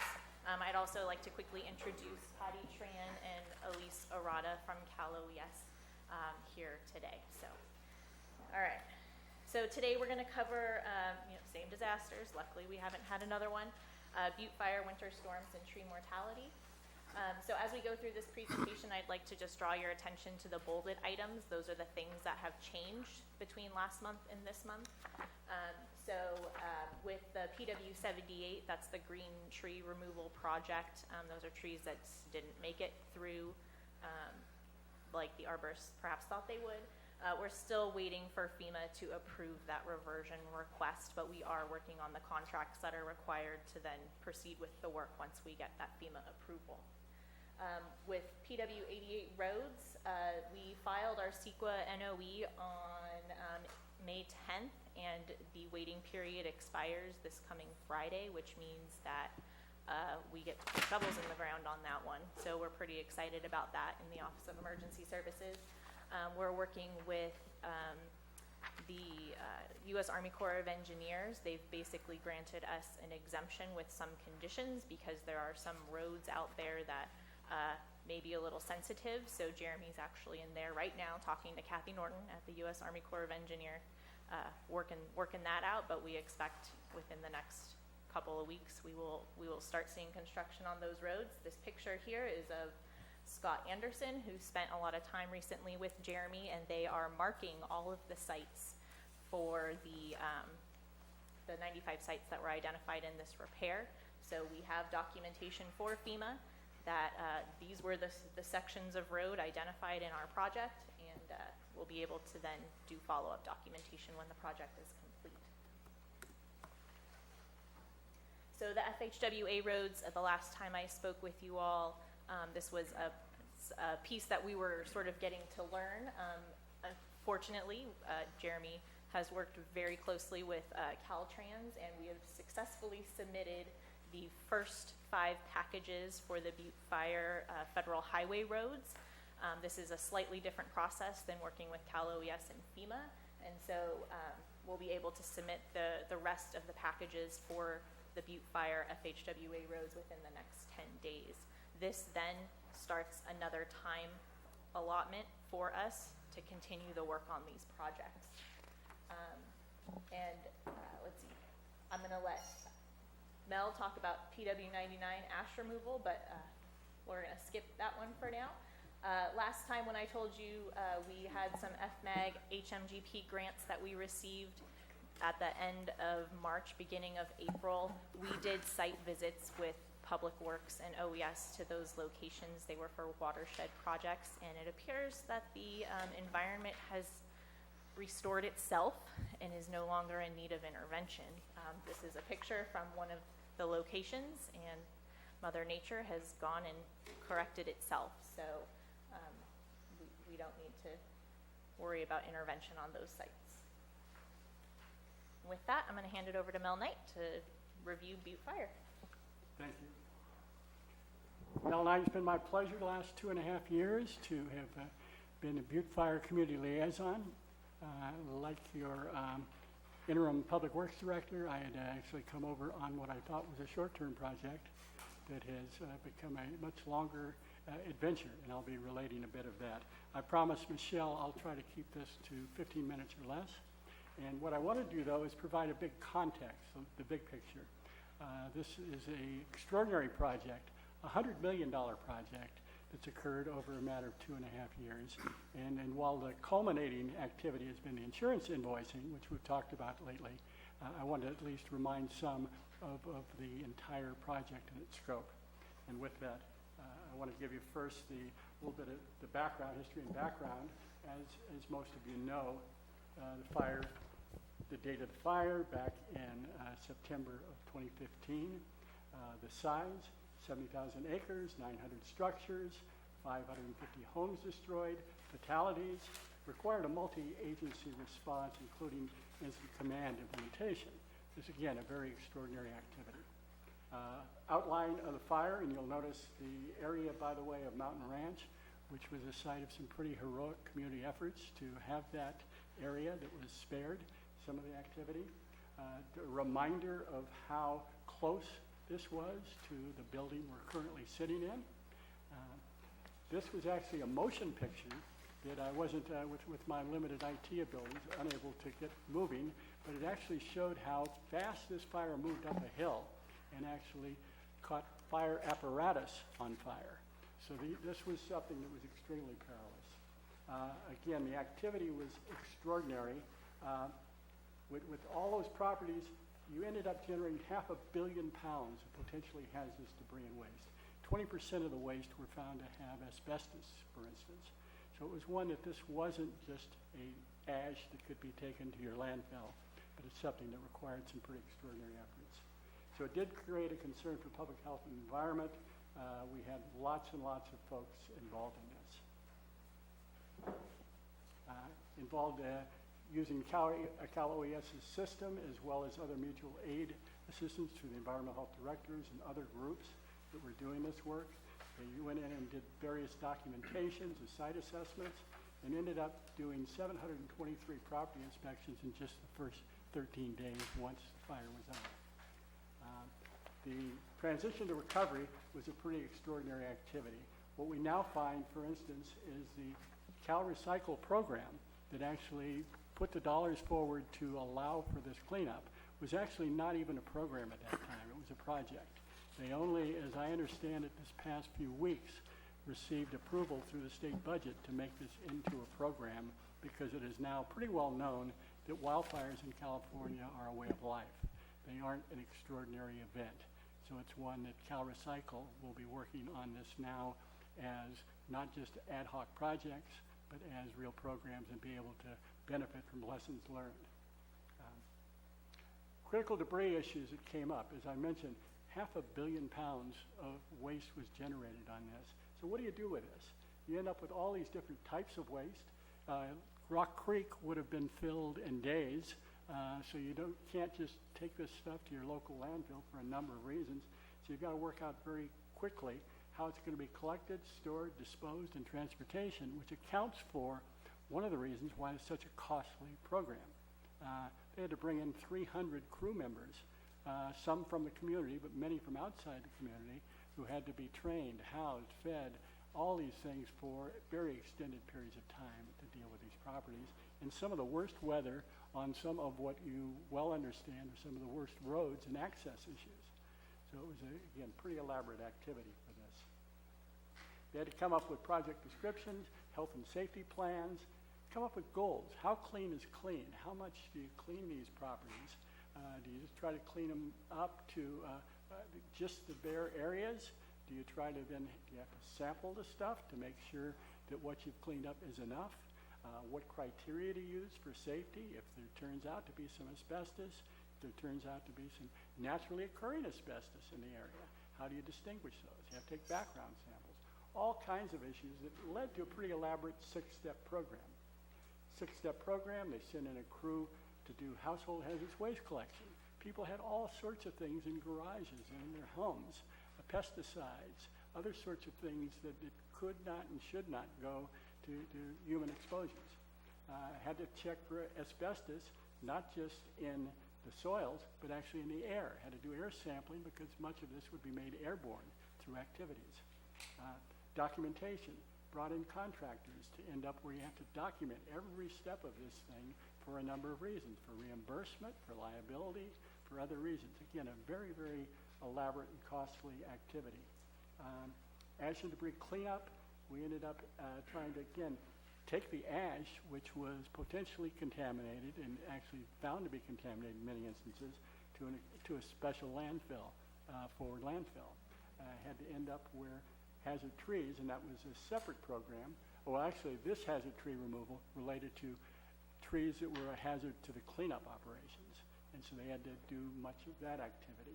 And then erosion control. Once you've cleared everything out, you don't want to see what's occurred in Santa Barbara County where you start to see mudslides. So it was one that, again, had multiple steps, well thought out, but again, very elaborate, required a lot of team members. The program it was doing to clean up was called the Right of Entry, or ROE program, and we ended up telling folks that you don't have to be in the federally supported and state-supported ROE program. You can do this on your own if you happen to have the means and wherewithal to do this. But after actually finding out what the costs were, the options were, where these things had to be disposed of, how you had to do some sampling, almost universally, I think we ended up with one contractor that cleaned up his own property, and actually his cost was very close to what the state cost was. We ended up with a few folks who were doing their own so-called non-hazard properties where they just had a few small things, and folks like myself or other environmental health professionals went out and confirmed that these, like a small shed or some things, were cleaned up appropriately and didn't require ROE. But by and large, we were very, very successful in getting pretty universal compliance with seeing that these properties were cleared. Looking at some of the statistics, again, The dates of the fire I've already covered, number of properties. They cleared up extraordinary numbers of these things. As you see, of the 854 properties, the state program for hazardous waste was able to do collections at 815 of those. They found 240 with asbestos issues to be abated. Ended up with nearly 400 crew members. As I said, about 300 were actually brought in, and I think about 95 from the local area.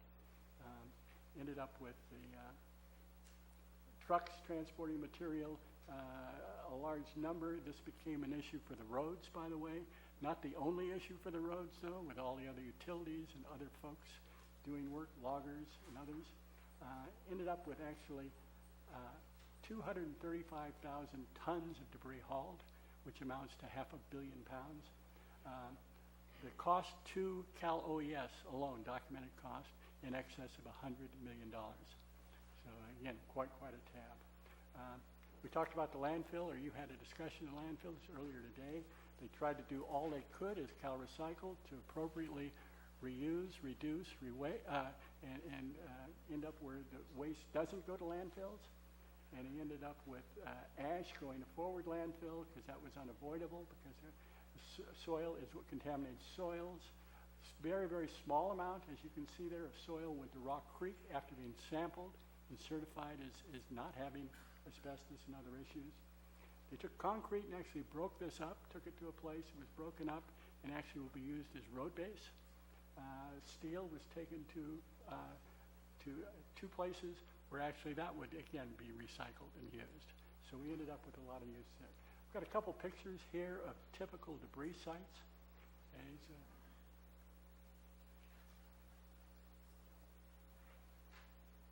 This is a before and after, one of the first. You can get an example. I'm going to show a few of those. There's another one. You can see the erosion control there that went in.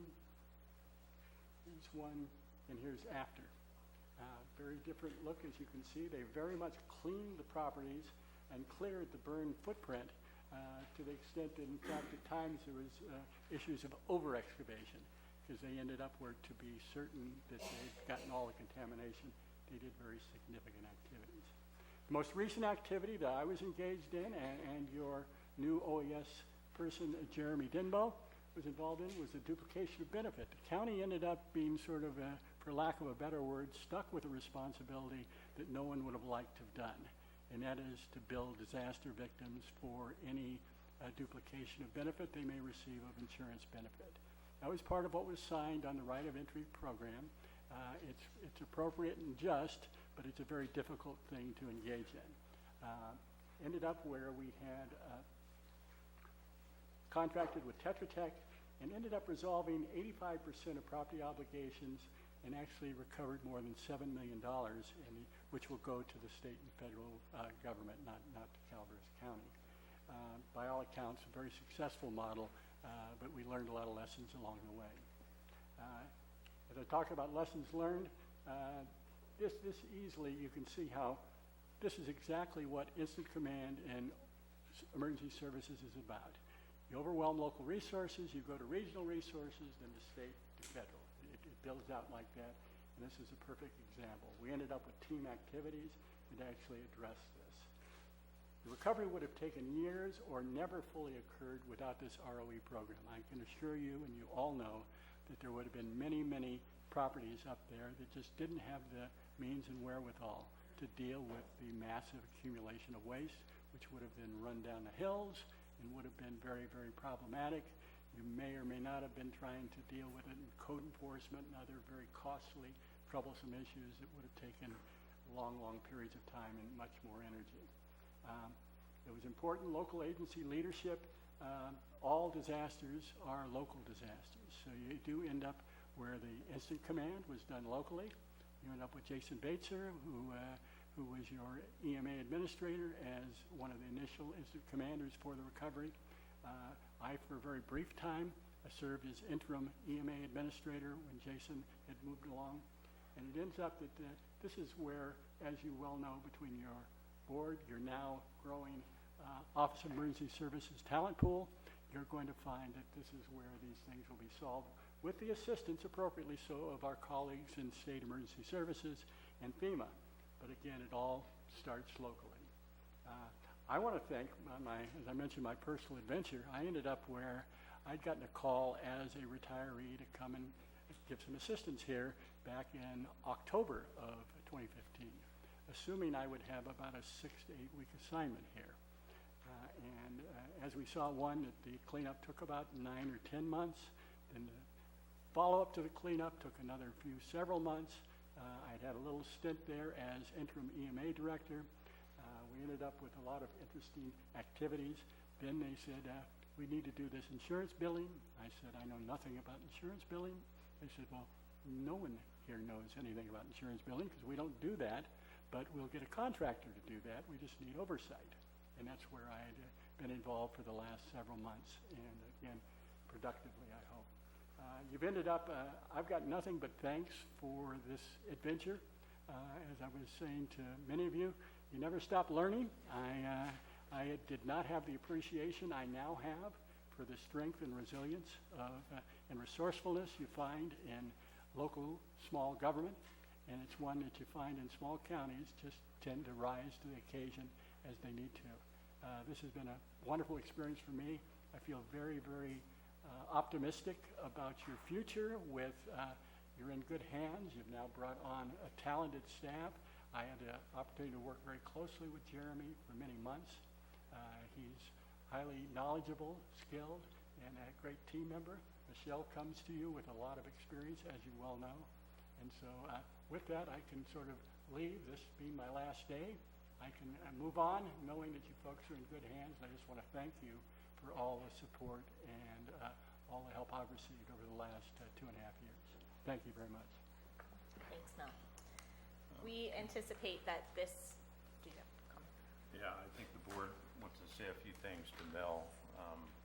I know I do. I want to thank you so much for all you've done, Mel. You worked very diligently, very well, and very steady to get what accomplished you have. And I want to thank you as the board chair and as from the board for all of your work that you've done for us.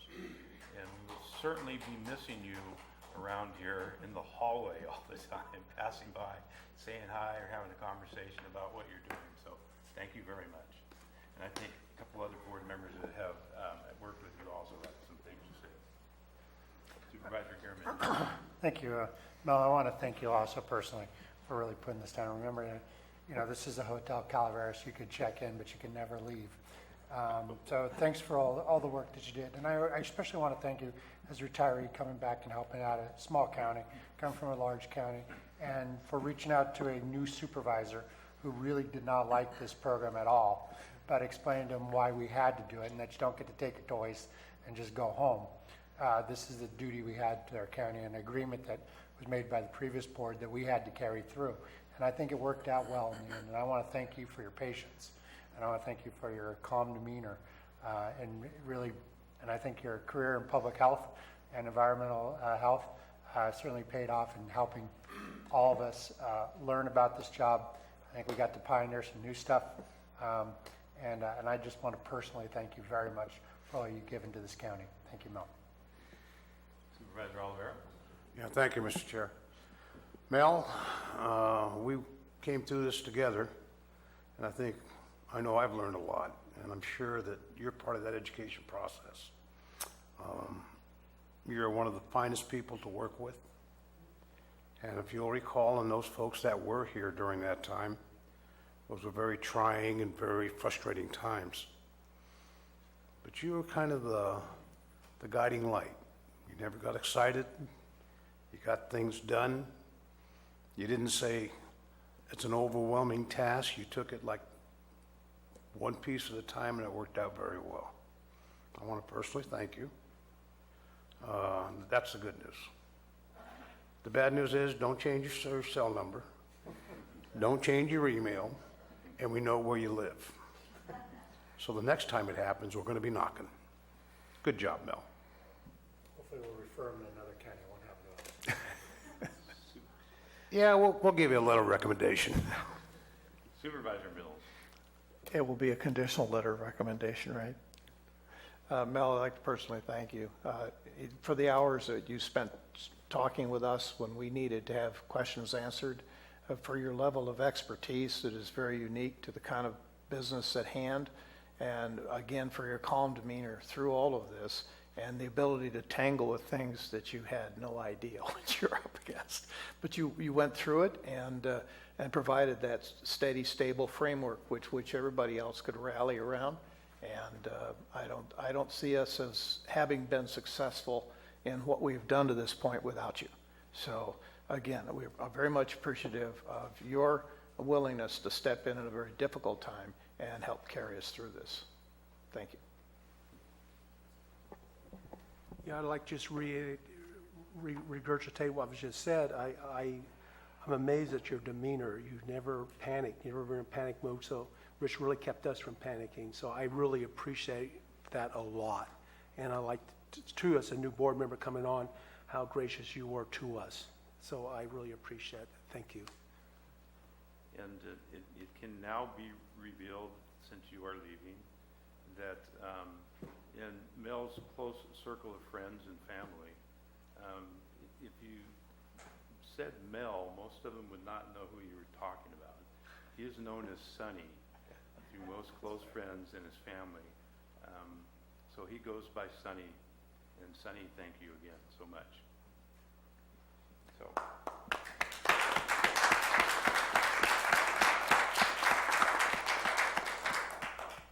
Michelle will carry on, and we'll open to public comment after you finish, and Mel will still be here. So. Sure. So we anticipate being able to close out the insurance recovery portion of this disaster this fall.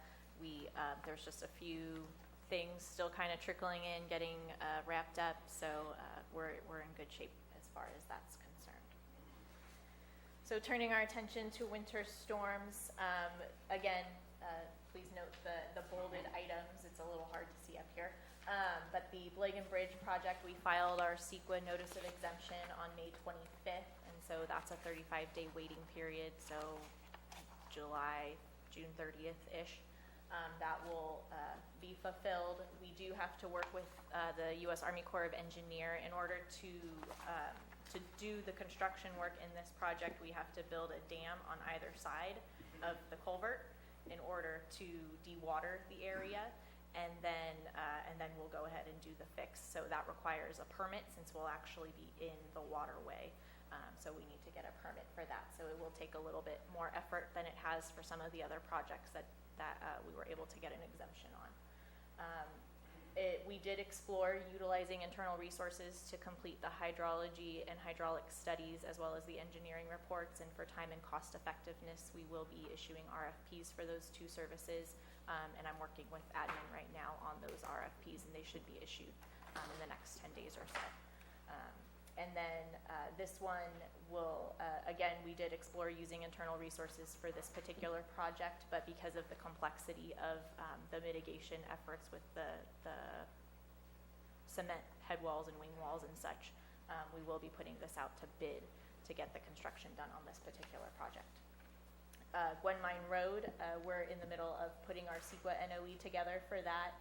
This will likely require a permit because of the landslide risk at that location. So we don't believe we're going to get an exemption on that one. But again, we're putting the application together for that. And again, for time and cost effectiveness, the studies will go out to RFP, which should be happening in the next 10 days or so. Murphy's Drive Culvert Crossing, we filed our CEQA notice of exemption on May 25th for this project, and again, it has a 35-day window, so we anticipate that we'll be through that at the end of this month. Again, similar to Blagan, we will need a permit for the Clean Water Act, because we do need to dewater that area, just like we do for Blagan, which requires the building of 2 dams on either side of the culvert.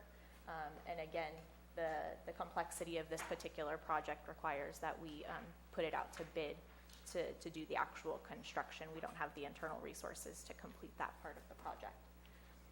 Pennsylvania Gulch, we filed the CEQA notice of exemption. We got an exemption for Clean Water Act, And this project, actually, Public Works had acquired all of the materials to complete this project many months ago.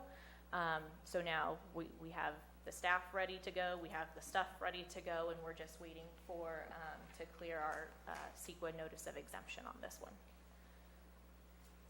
Canyon View Drive, again, this is got landslide concern on this one, so we don't believe that we will be getting a CEQA notice or exemption on this one. We believe we're going to have a permit to do this one, and because of the complexity, again, we will be putting that out to bid for the construction of it.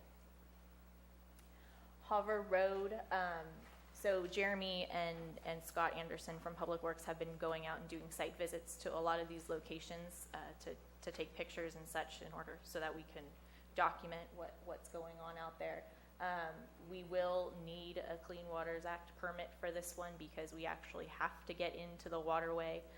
It's a bunch of culverts that used to have a road on it, I gather, and we used to clear out the culverts annually, but that ended, and so we'll need to put all of that back. So we're working again with Army Corps of Engineers on that permitting process so that we can get into the waterway.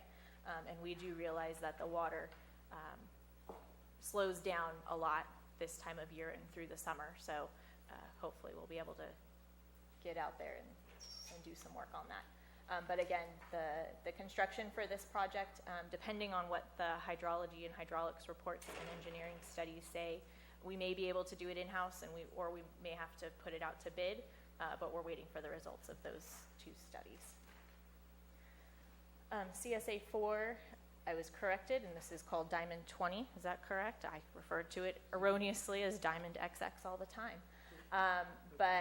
So what we've learned in the last couple of weeks is that this project was actually 85% complete.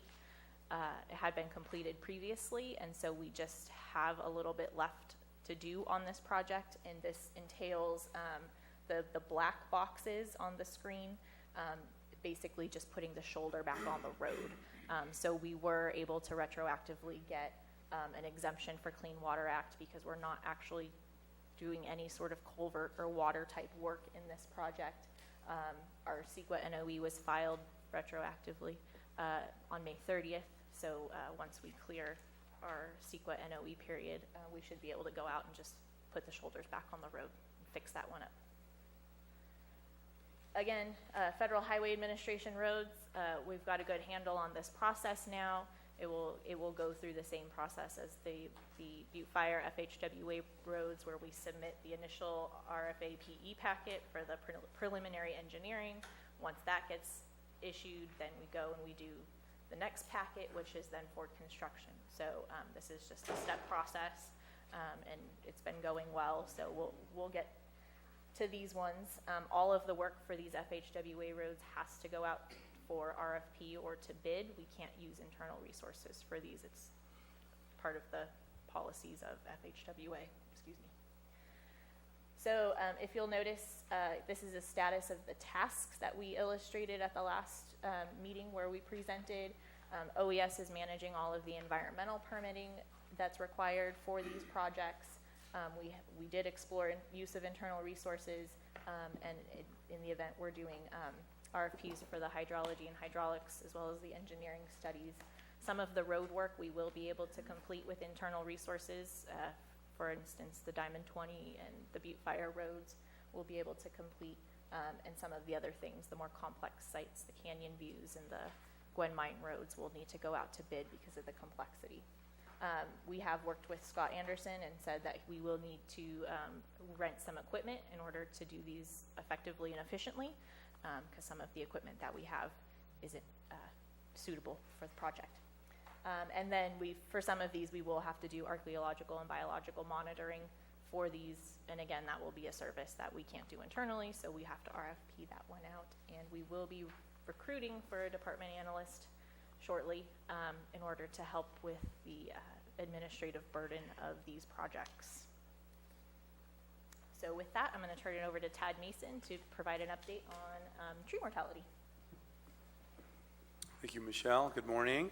This is the June update for the tree mortality program. And just to start off, the first project, our pilot project, was Project 1A, Pine Brook, that was finished last week. Total removal of 57 trees on 30 parcels. The good news about this project is we had 100% right of entry form response, and that is key. Project 2 started this week, yesterday, and we are targeting about 350 trees removal on 163 acres. The focus of this, of course, is Blue Lake Springs, 14, 15, 16, and Fly-In Acres. Due to the accelerated deterioration of the standing dead trees, we've shortened the performance period from 90 days to 45 days.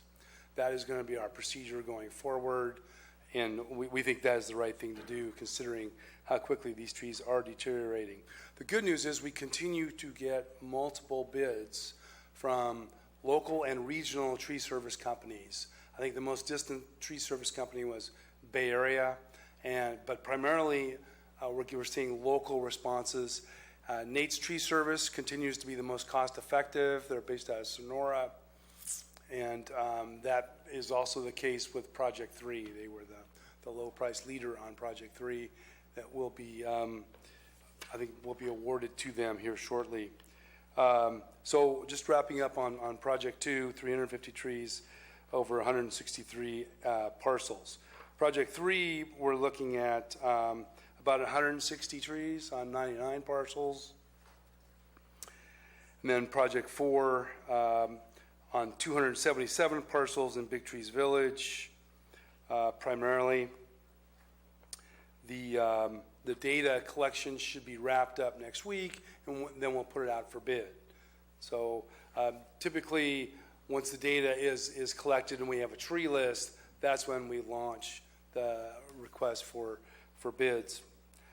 Project 4A will be Big Trees Village north of Boards Crossing and Sky High Ranch. We're still collecting that data. Project 5, which is Meadowmont, Lakemont, White Pines, the ROEs have just been mailed out, and we're sort of waiting response to that. Project 6 is going to be West Point and Wilseyville. We've already started the initial visits, and we have 55 parcels surveyed. We are anticipating enough data collected to get a bid out late summer, start dropping trees early fall with any luck. So this is the Project 2 area map. Next slide is Project 3. The only red flag I would like to put out there right now is I mentioned we had 100% right of entry response for Project 1A. This is starting to drop, unfortunately. We've got 73% response for Project 2, 48% response for Project 3. So we're continuing to focus on our outreach, which is letters to the editor, press release, updated website, banner across the road in Arnold. We're open to other ideas on outreach.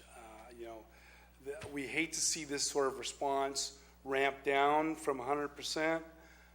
We'll continue to coordinate with the director on our outreach efforts, but we're open to ideas on other options. We even have yard signs going out on the properties that we're treating. So we're doing all that we know to get the word out, but we would like to see 100% participation. Mr. Chair, I don't want to interrupt your presentation, but now that you bring up this issue, 100% participation in Pine Brook and Blue Lake Springs is falling off. You're doing your outreach programs. Can you provide a report that I can submit to those homeowners associations, and we'll seek assistance that way? Number two, I'd like to relate this information to CAL FIRE too, for any enforcement purposes that they may have. This is a project that we can get rolling, and I know that if we have to stop production because we don't have a right of entry form, that's very costly. And we're going to do everything we possibly can to assist your company in performing the way we expect you to perform. So if you'll get that information to me, I will see personally that it gets to CAL FIRE and gets to the homeowner associations. Now, in 14, 15, 16, there is no homeowners, but there is a group. Yes. And we want to make sure that those folks receive that notice. We've got to get these right of entry forms in to perform this service, folks. And if we can't do that, then CAL FIRE has a way of doing it. Thank you. Well, lunch at the Academy Club in California. Thank you. Any other questions? Okay. Thanks, Tad. All right. So this is, speaking of communication efforts, the Office of Emergency Services is aiming to be as transparent as we can in the progress of these projects.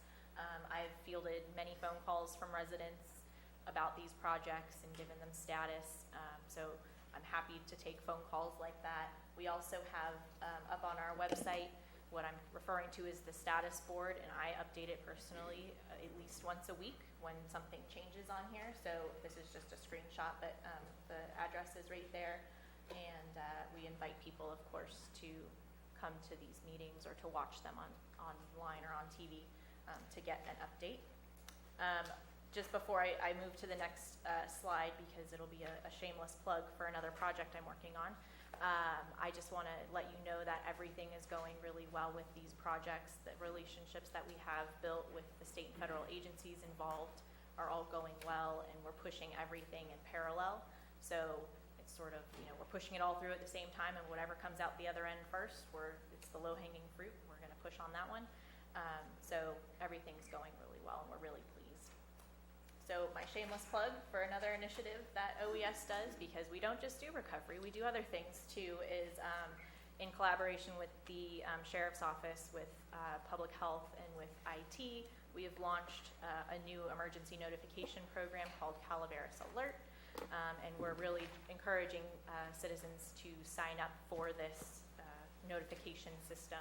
There's many things that you can put in there to have yourself notified through email and text message and phone call and carrier pigeon and whatever. There's like 22 things you can put in there. So we really encourage people to sign up for this so we can get all of that emergency information out as quickly as possible to the impacted community. With that, happy to answer any questions. Supervisor Mills? Just a couple things, just because of where I've been lately. Many areas are now looking at erosion control post-fire as an immediate need. And there are other water agencies that are willing to put together a strike team to help ensure that their watershed stays viable. So those first couple of months before those first rains are critical to be able to get people on the ground creating those buffers, barriers, sedimentation areas picked up before they get out of hand. I would like to have that part of the discussion with OES as to whether or not there would be a way to build a strike team post-fire, and going after the major areas, not all of them, but just get the major areas under some type of control. Secondly is high heat remediation. Where there are very high heat zones within a fire, those should be handled completely differently than any other area. And if we're treating it all as a broad spectrum approach, we're really not doing a good service, because where you're seeing recovery here now a couple of years later in areas, in those high heat areas, those never are going to truly recover until we till that soil. So even the Forest Service has understood that. Thirdly is that in building of dewatering dams, some areas are looking at rubber dams as an option, and actually having them manufactured to your specification. They can just blow them up, pressurize them, cover the area, and then take them down and move them. So I hope that would be something that would be considered here, rather than building a hard structure dam for a short period of time and then taking it apart again. Right. The to respond to that first, the type of dam that we would be building is it's not very what's the right word for it? Complicated. It's more sandbags and plastic, sort of with a temporary culvert that kind of or a temporary CMP that goes through. So I've seen Amador County actually has a really good example of what this type of dam looks like. So it's not it's not a very exquisite structure. So it will be very temporary, very easy to put together. And lastly, I'm continued to be amazed at your background. Thank you. So keep up the good work. It's been long overdue. We've had a long fight. I'm looking at Supervisor Garavani on many of these issues, and it seems like you've kind of walked us through a lot of the hard spots very quickly, and appreciate your effort. Pleasure. Supervisor Garament. I just want to echo what Supervisor Mills was saying. I really appreciate the communications that both you and Jeremy have been providing. You seem to have in government a unique skill set insofar as you could cut to the point, and you cut through a lot of BS and you figure out what the critical path is to getting something done. During the fire, actually after the fire, there was actually a lot of volunteer groups that spent a lot of time, Calaveras, Grown, other East Bay Mud, did a lot of work weekend after weekend after weekend in the fire, working on that. So you've actually got several hundreds of people who've got some experience when you need them. Right. It's a lot of straw to blow out on a hillside, but it worked out pretty well. Just want to clarify, we finished CEQA, our timeline on June 15th, so we're going to start work right after that, as soon as we can. Yep. I want to use our own labor, and Yes. Scott's got the resources, men and women, and we'll rent them the tools and just start going on this. Yes. So if you're up in the Butte Fire, be sure to give a thumbs up. Those are our men and women out working on the roads and fixing this thing. And thank you so much for getting that going. Yeah. We did have lots of folks stopping to say hi to Jeremy and to Scott when they were out there marking the roads. So we appreciate the support. Supervisor Algar. Yeah, thank you, Mr. Chair. To address Mr. Mills' concerns and his suggestions, yesterday I attended the Governor's Task Force meeting that is no longer called the Governor's Task Force meeting. It's called the Forest Health and Management on a statewide level. 32 agencies were invited to sit on that particular committee, and Michelle attended by a phone conference. Some of the suggestions made by some of the agencies there included the suggestions made by Mr. Supervisor Mills. I told you that to tell you this. We don't know where we stand with that committee as of yet. They're in the forming stages. They're looking at the next 30 days to kind of formalize that. And that's going to mean a lot of things happening for the counties. That's the good news. The bad news is we don't know where the counties sit in those workshops that they're terming to be a work group under that committee. And hopefully we'll have that information. I want to make sure that people don't pull the trigger on this thing too quick. It could be a good thing, and it could add another layers of government. We don't know, but I know there's a lot of funding available, and I don't know how that's going to be carved out. Hopefully we'll have that information within the next 30 days. So let's keep our fingers crossed. Michelle, you are doing an excellent job. She is attending those meetings by a phone conference. And I don't know where you get all the time to do all this stuff. But the bottom line is it's working very well. Let's make sure that we don't get run over by state or federal government and seeing the end of this journey. There is one thing I'd like to address very basically. When we first incurred the damages during the storms, we heard estimates from half $500,000 to $1 million to fix a Blagan Road or fix the Murphy's Drive and things of that sort. And looking at the numbers here, can you explain what the difference is and how that happened? Sure. So the documentation that we were given by FEMA was sort of like a group, between locals and state and FEMA putting this number together, right? So that's the number that was assigned, the cost amount that was assigned to the project. Now, that's not the end of the story, because we do know that there may need to be some, what we've talked about before, reversion requests in order to change the scope or the cost amount of the project, and that's somewhat flexible. So the cost that we have in that column, where it assigns all the total project cost, the federal share, the state share, and the county share, those will adjust over time. So those aren't that's just the approved numbers we have at this time. Okay, that's not the final numbers then? No. All right. And I know we're going into budget Do you have resources and funding for repair work you have listed on this now? Yes. Okay.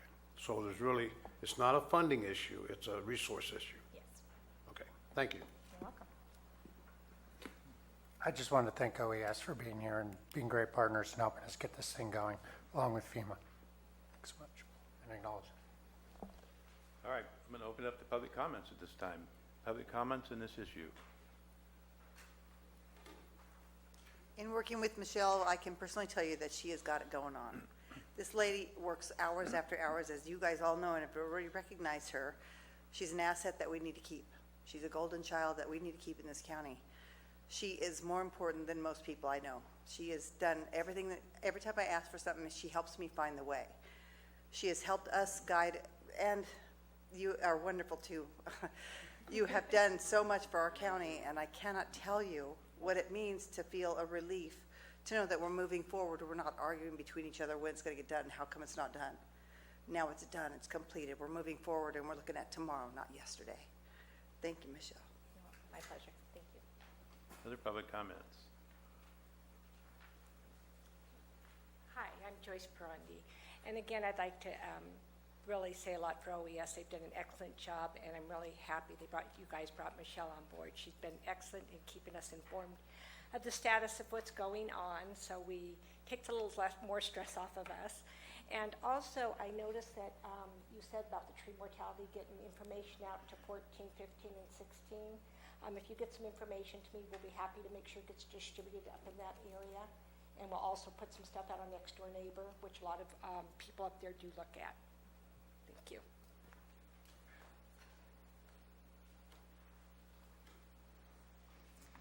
I just had a couple of questions. We mentioned that the funding from the county's already accounted for. Or there's resources to, is that county money or is it from another source? So when you have a declared disaster, depending on whether it's a state and federal or just state, there's a cost share. So federal, state, and local cost share. So they're all accounted for. So the county share of costs has already been identified. Did that come from the general fund? Okay, then, because I noticed it's like over $1 million of our commitment. And then my last question is probably pretty simple, and forgive me if you touched on it and I missed it, but on page 7 it says 3-year-old child standard. I don't know what that is, and I can't figure it out. Yes, I refer to cleanup standards. And so how clean is clean? So you end up trying to figure out how much asbestos, how much cobalt, how much copper, how much of whatever potential contaminant can be left in the ground. So you try to figure out what amount of this will be hazardous to health. And so you try to find the most sensitive receptor, and that would be a 3-year-old child. So you try to clean up to that level, not the level of necessarily a 170-pound adult. You try to actually do it to the most sensitive receptor. So you're being very conservative on what levels you use. Another reason why the cost is fairly costly. Any other public comments? Seeing none, bring it back to the board. Any final comments, board? This informational item. Michelle, it's a pleasure working with you and Jeremy, walking in your office and asking a question and immediately getting tons of information on it. Jeremy will turn around and show you all of his charts on his little cubicle walls and give you an answer right away. So it's a pleasure working with both of you, and look forward to going forward with these projects. So, thank you. Thank you. All right. And it's 10 minutes to 12, but we've got about 3 items before we get into the budget before us. And looking at the time frames, they look like they're going to take somewhere around an hour, what I've got here listed. The next item is 30 minutes, I think, and then there's 15 and 15. So I would like to ask the board if they would like to go to lunch now and come back at 1:30 and continue forward on our agenda. So we will break for lunch to 1:30.